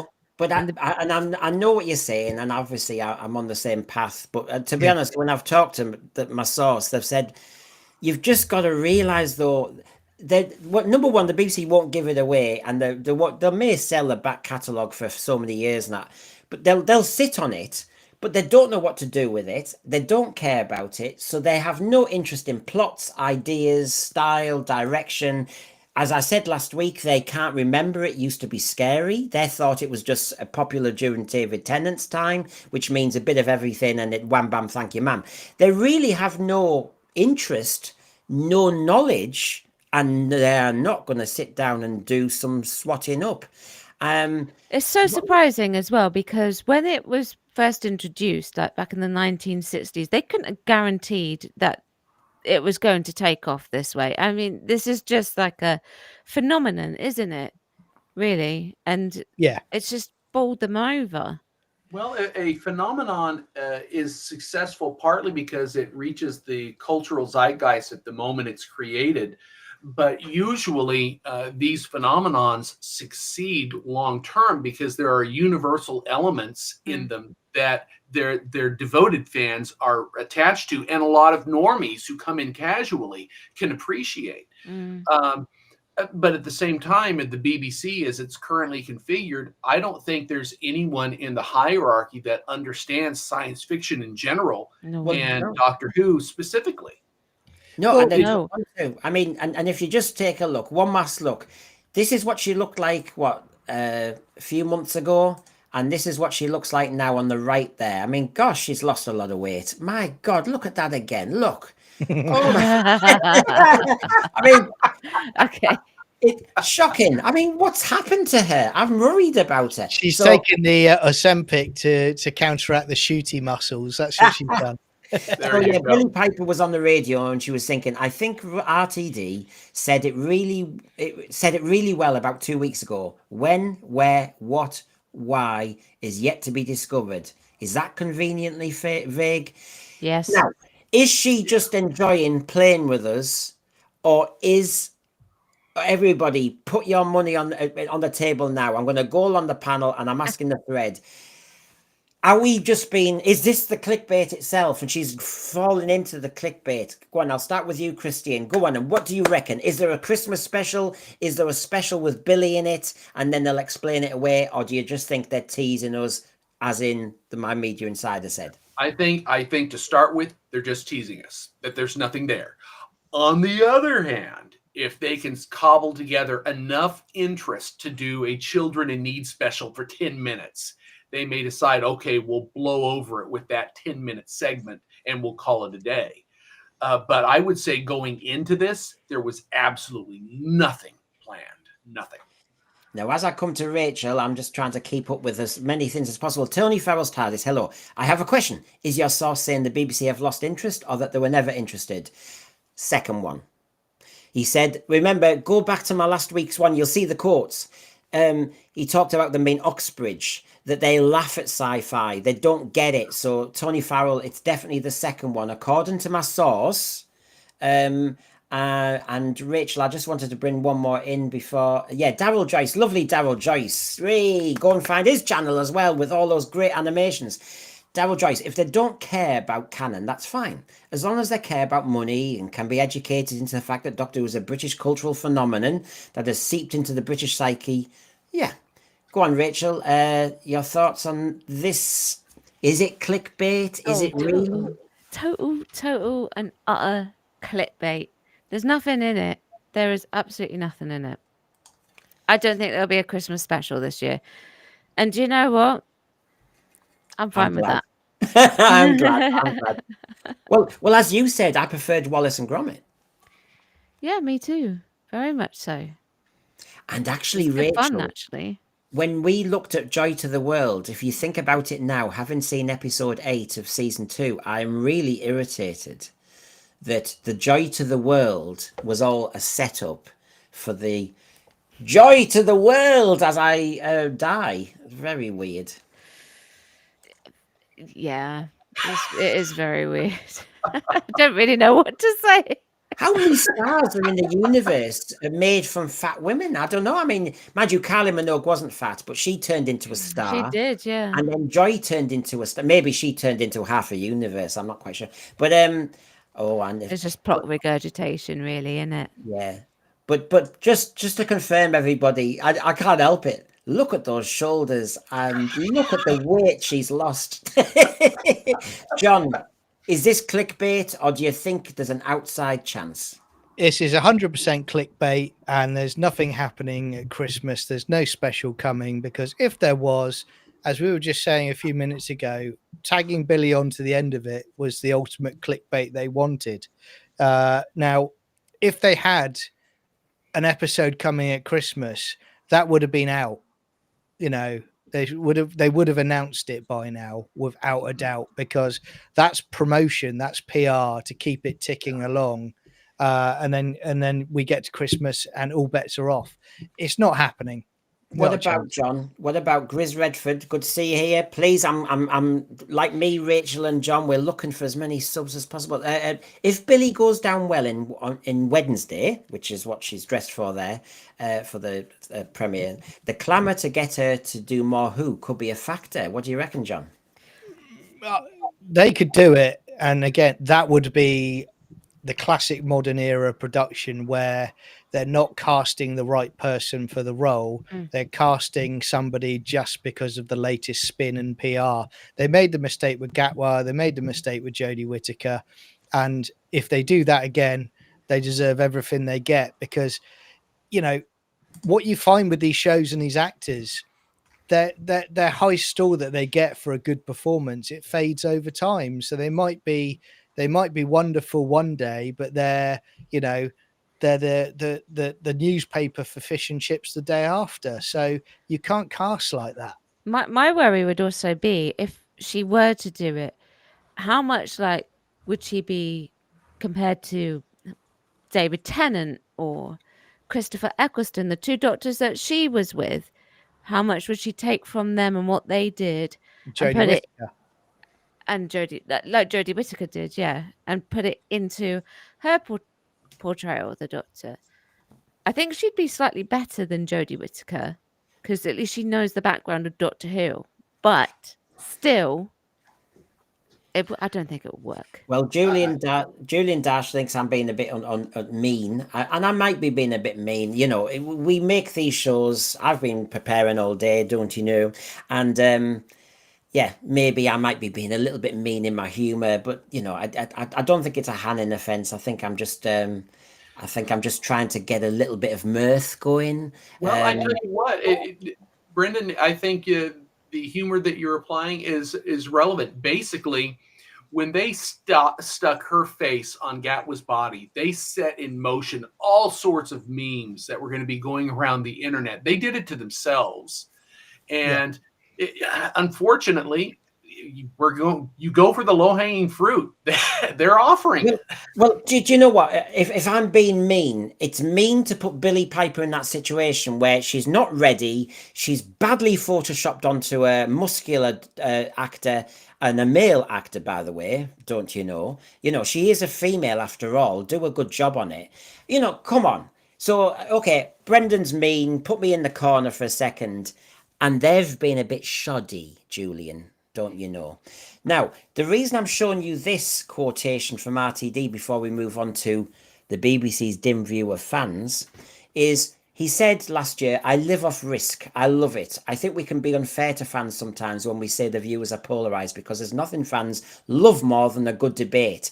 So does this fall into, Christian, we love a good debate. There's Billie Piper. Enjoy talking about it. I've won. Well, if that's what they're going for, maybe. But the reality is it didn't serve the show. It didn't serve longevity. Obviously, we didn't get anything more than memery and satire and jokes online going forward after that. And I almost think that it's cruel to have set Piper up that way because now she's boxed in and associated with something that's damaged. It's unfortunate because they may have gambled on this, but it's a gamble that's not paying off, but a lot of people are going to be paying the price for it. So there you go. Just to show you, I'm trying to join the dots on what my source is telling me. So, of course, the BBC's dim view of fans, I've been mentioning this, so I need to get to... You've seen some mentions already, but let's go to it. Oh, that's how the fans look, according to RTD anyway. Which one are we? Don't tell us, please, Julian.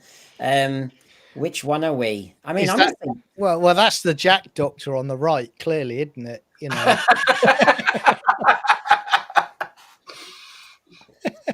Oh dear. So I didn't. They're going about representation, Rachel. But when I saw those three fans in looks, I didn't see me as a Doctor Who fan represented. Same here. I didn't see me. No, either. Talk about, I tell you what, if the BBC thinks we're all nerds, seeing those three and how they were depicted, the BBC would have thought, yeah, that's why we hate Doctor Who fans, because if that's what they're like, oh, God, doing us a disservice. Anyway, here's the quote. They're aware there's a toxicity going on about the show. They associate it with the show, so they associate the noise as those crazy fans. They don't look at the fan feedback, and this is why Disney was so frustrated with them.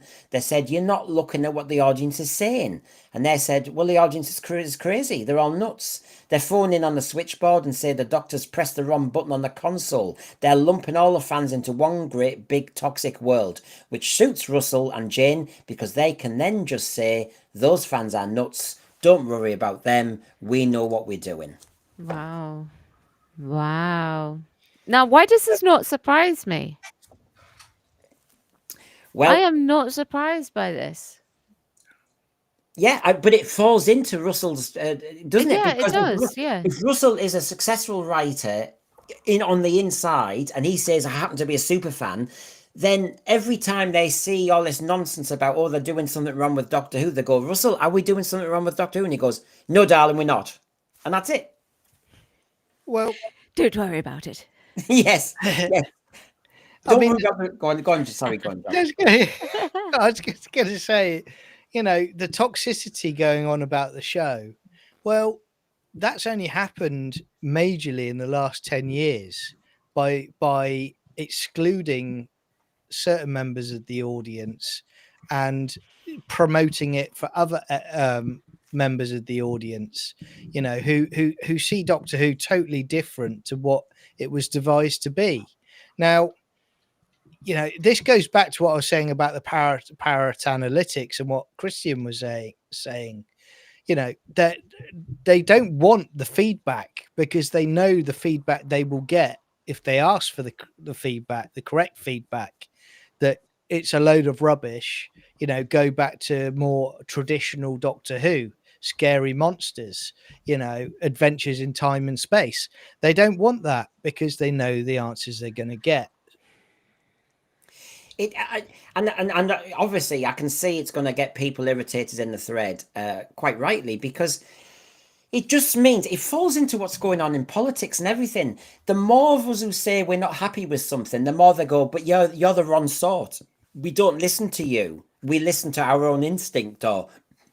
And it kind of shows a division, I think, in society, in politics, but also in the media, because the media is reflecting the politics that they think should be done. We saw that in the American politics. You know what was going on there. The media all thought Kamala Harris was going to win and should win. Oh dear, how did that work out?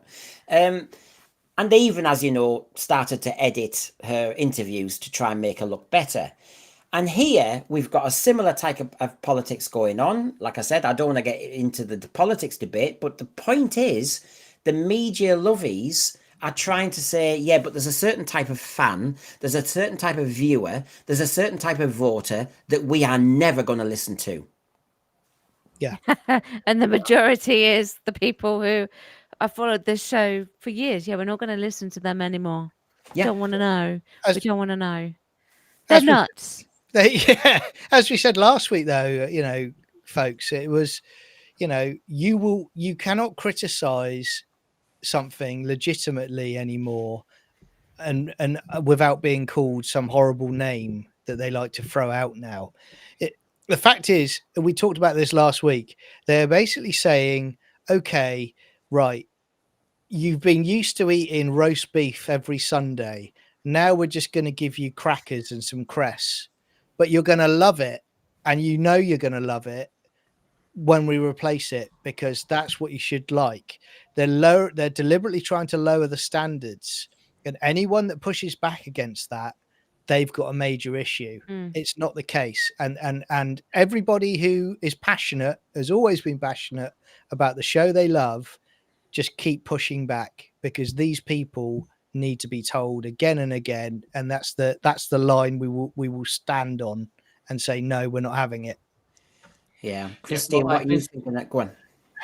I was about to say, this goes back to what we were saying. Oh, if you don't like Ncuti Gatwa, obviously you are a racist. If you don't like Jodie Whittaker, you are obviously a sexist. You go back to calling names and presuming a worldview that's not legitimate if it will help defend the position that you want to virtue signal from. And to call all fans nuts basically minimizes the significance of that entire population of people. But it's almost like the owner of a restaurant saying, all these people coming in and wanting to buy products off of our menu are absolutely insane. Don't give them what they ordered. Give them what you want to give them, and then force them to pay for it in the process. I'm sorry, but that is not a good market strategy. And I think what this is going to end up doing, if they continue to insist. And also, yeah, when you move to name calling and insulting people, that's when you lose the argument. So the argument's been lost, and they know it's been lost. Yeah. Yeah. They've got to bounce back from it now. Well, there seems to be an admission that in the high up media circles, never mind a loathing of the program, they've also basically blocked out us as noise. And isn't it ironic that in we are, aren't we? Yeah, but in Lucky Day, isn't it ironic that RTD put into the script the doctor saying to Conrad Clark that he was relentless noise? And you know what? It's too close to the truth. That RTD in his script was reflecting his view and the media executive's view of us lot, who have tanked loads of money and interest into the show. They think we're crap. There's 4 nuts on this channel. How do we all feel? Nutty. Welcome to Nobby's Nuts. That's How on earth did you two get away with teaching being nuts? Well, I know it's a shocking. I know. Too many. I don't get it. Yeah. I'm still teaching. Maybe I'm still nuts. Maybe. Yo. Christian's still trying to get away with it. I had to get out, you see. That's the thing. So maybe I was found out. So so that's what we look like, just in case anybody hasn't got a mirror in their house. Which one are you? We are the fans who are nutty, geeky, stupid, nerdy, ugly, whatever. You know, thank you, RTD. I feel the love. Thank you. Bye. Yeah. So there you go. And of course, it's going to get better.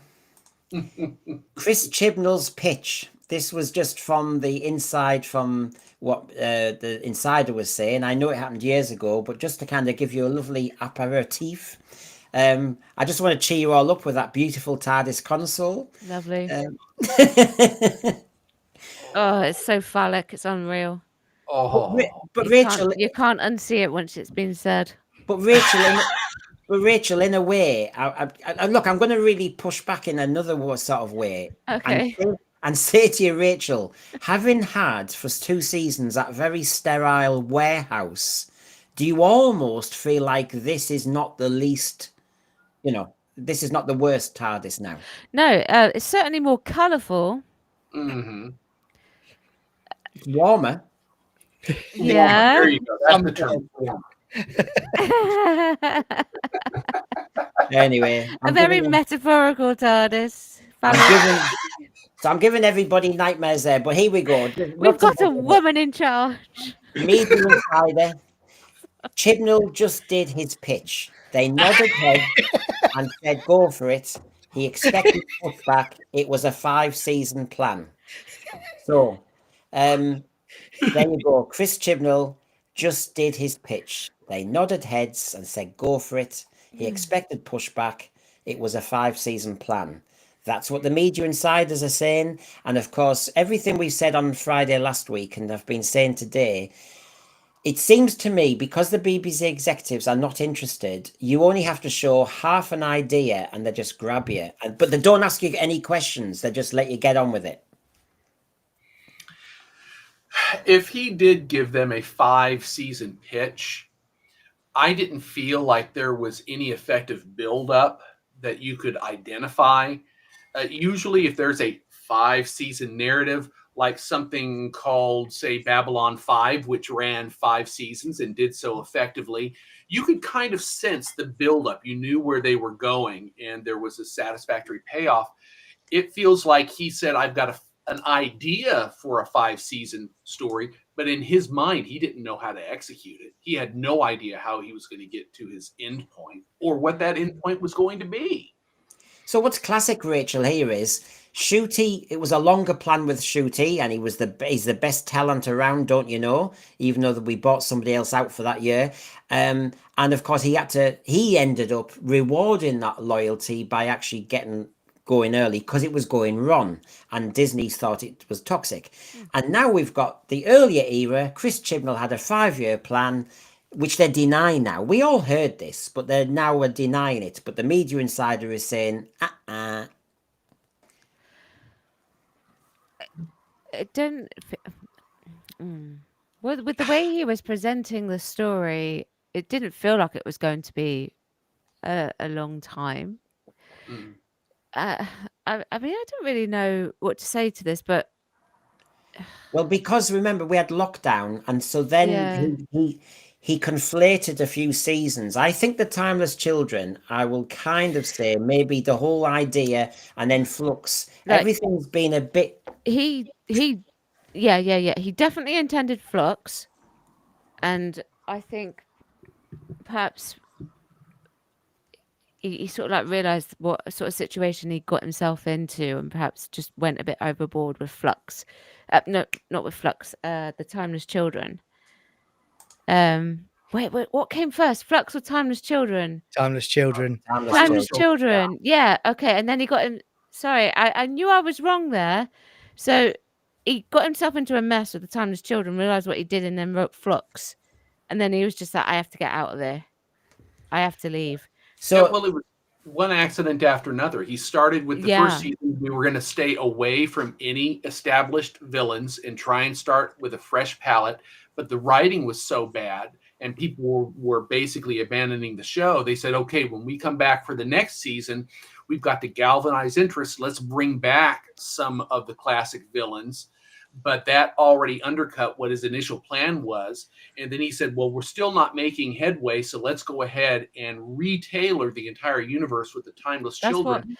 That threw everyone off, and then they followed that up with Flux, which was shortened because of the lockdowns. That's what I was trying. Sorry, that's kind of what I was trying to say. He was like throwing things together, it's like throwing spaghetti at the wall, trying to make it stick.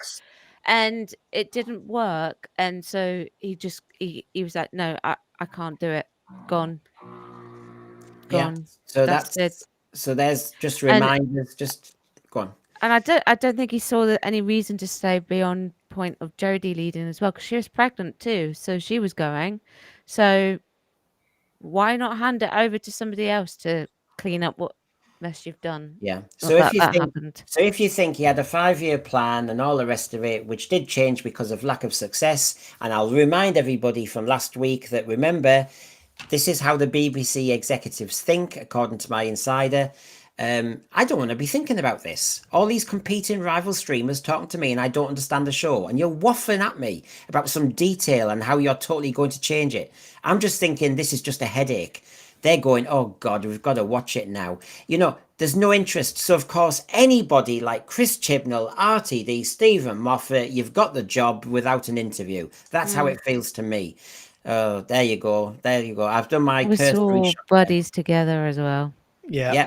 And just to remind everybody, look at that last sentence there. BBC Apathy. It's like the problem with this effing show.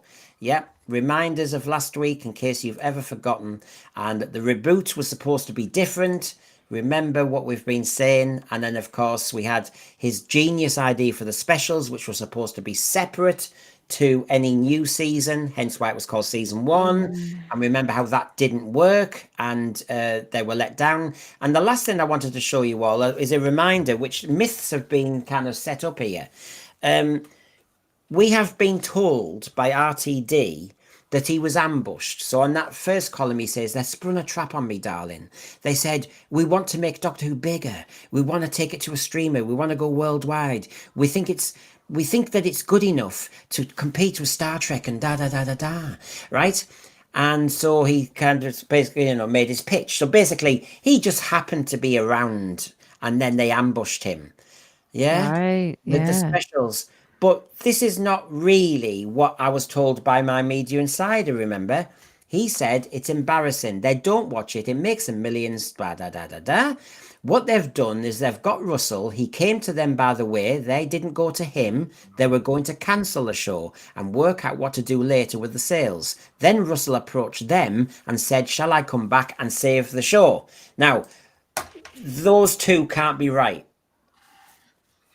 Yeah, something's wrong there. I would say so. Yeah. Now, does RTD say, they just asked me? I was busy just walking along Swansea Beach and, it just happened. There's a good chance he was possibly asked to say that. To make it look like it wasn't up for cancellation. Is that a possibility? I think he has the saviour complex possibility. Well, I think he does after the first time round, yeah. And it is well known that during lockdown, when Tate and Tennant did that kind of the watch along and stuff like that, that RTD told the BBC about this. Now, yeah, what else did he say? Anyway, doesn't mean it's true, but this is what a media insider is saying. And you remember when you're inside the tent, this is what they're saying, that RTD approached them. And yet he has been saying to us fans, not that he cares, that he was ambushed, and the BBC said, "We need you, RTD. Yeah. We need you." So he's heard something along the grapevine. He's not currently writing anything, and he thinks, well, maybe I could help out. And so says that to them. They say, "Oh yeah," and then he says what he says, just to make it look like that never happened. A load of drivel comes out of his mouth anyway. Yeah, I'm not surprised. I think you're right. I think he did push to come back. I think I think he'd done his own other shows and stuff that did quite well, but I do think he was pitching to come back. But again, this goes back to there aren't any adults in the room. They should have been doing, as you said, Brendan, and we've talked about it before. They should have basically been making sure lots of people could pitch for Doctor Who to produce it. And they should have had a proper process where they came in and they pitched it to them and it worked fine. They picked the best out of all of the people that came in, because I said to you before, with the streaming, I actually think they should have had someone from one of the streamers in that interview process. That's what should have happened, because then you would have more of a pushback on things. I think this is the trouble. I miss Mal Young now when I hear about it. The Squinty Mint is saying to me, did you quiz the source about how he knows this if the official version is different? I do ask questions and I do talk, obviously, Squinty Mint, but if you appreciate, this is now about 22 hours of chat over phone chats, video chats, and in person. And no toilet break. Yeah, and there was no toilet break in the first 6-hour chat. And the point is, Squinty Mint, I mean, look, it's for, in a way, I don't care whether I've got a source or not. I've got a friend, end of. Great laugh. But the point is, I do push back on stuff. I'm a teacher after all, and I will ask questions. But the thing is, you can't get the thumb screws out, and you can't say, well, I'm sorry, but if the thing is, how can things sometimes be authenticated? What I try and do is I take what the source tells me and I try and add a few things together additional from last year's quotes and everything. It's up to everybody to make a decision what they conclude, but I find it, Christian, I find it fascinating nonetheless.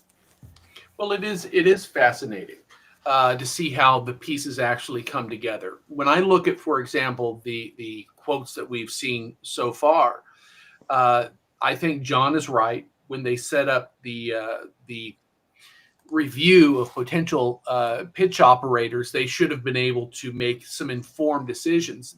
The problem that the BBC has is they don't have anyone in-house familiar enough with the property to know what questions they need to be asking, which is why it would have been necessary for them to bring in some counselors familiar with streaming, as well as people familiar with Doctor Who as an intellectual property, to make sure that they respond to the most effective pitch. But it's hard to take Davies at face value based on his behavior of self-promotion. Yeah.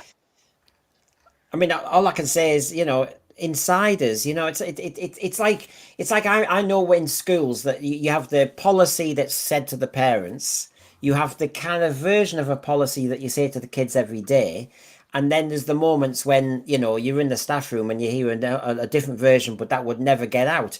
But when you get somebody from the inside tent saying something, I find it interesting. But neither do I. If I was in the staff room and people were saying stuff, I'm going, I want it written down. I'd like to know how you got that. You take to an element of that's interesting.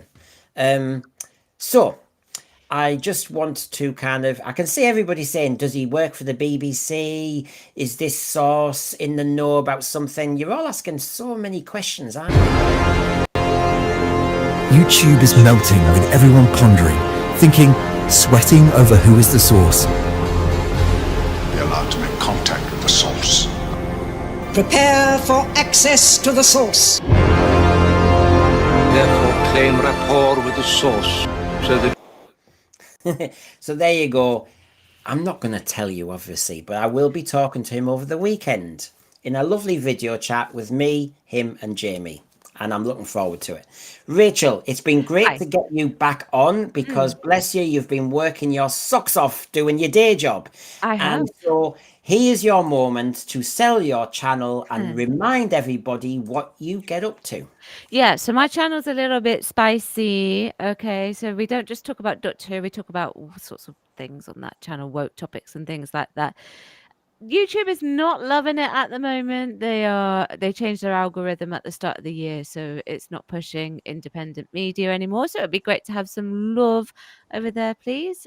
Chat about it, don't shout about it. And I'm obviously on X, and I will be branching out to other platforms as well very soon. You will see Rachel on many platforms. Sorry, I had to do that joke. Yeah. So good platforms. There you go. So there's Rachel, and thank you also, by the way, for coming on. And thanks for having me back. Of course. It wasn't like you've gone away or anything. It's just I know people are busy. And I was doing slightly earlier shows, wasn't I? Which meant it's hard. And John knows this because he doesn't eat or anything. That's why he's never going to have shoulders like Billie Piper. So, John, tell us about your channel, especially you're doing a live stream later, but you can tell us anything, of course. Yeah, thanks. So it's Sci-Fi Chronicles 79 on YouTube. So we got a show at 10 o'clock talking about the Star Trek Academy trailer, some other movie trailers and TV show trailers that have popped up in the last week. So come and join us if you want to. But all I would say is don't worry too much about my channel. Give Rachel's a shout on Chat Don't Shout. Thank you. Out some good stuff. And subscribe and like this channel as well. Yeah. Brendan does a lot of hard work for this. So honestly, all your support means the world. So give him a like and a subscribe. When I was head of English and year 9s did their English stats, level 5 was what everybody needed to get to satisfy the world. So I had a poster made in the corridor because it was a school where they hated English and they had to slap it, give me 5. I went very American, give me 5. And so I'd say to them, give me 5, give me level 5. So I'm in that moment now. Give me 5, please. And while you're giving me 5 subs, Rachel, of course, chat about it, don't shout about it. Don't forget her channel at all. She's always been there, and she's one of our regulars. But obviously, I can't hurt people when they're working. No, and I do upload Sunday through to Wednesday at the moment at 4 p.m. Some people were surprised to find out that I was still uploading, so that tells you a lot. She's still there. I am still here. Which is why it's great to bring her on, and I know she's busted a gut to get here, so thank you, Rachel. But yes, she's still here. John, of course, is going to dash away in a minute to get ready for his live stream. So yeah, that, and of course, Divan and Dragon is just getting ready to go back to work. Yes, back to the classroom. Oh, Dee Dee. Oh. Yeah, so we've had a lovely summer. Really making the most of Christian, but obviously it's I will apologize for Poppy in the background as well. She turned up during the show and she's putting her leg into very peculiar places. So this show might be going to an after dark show. Maybe your cat has heard that a friend of hers didn't exist and became a sperm and an egg, and she's just done a high kick. There you go. Yeah. She did do a high kick. Anyway, enough of us being naughty. You've all got your tea to get. You've got a live stream to do, and you've got a life to have. And I'm so appreciative of you. Give me 5, everybody. But good night. See ya.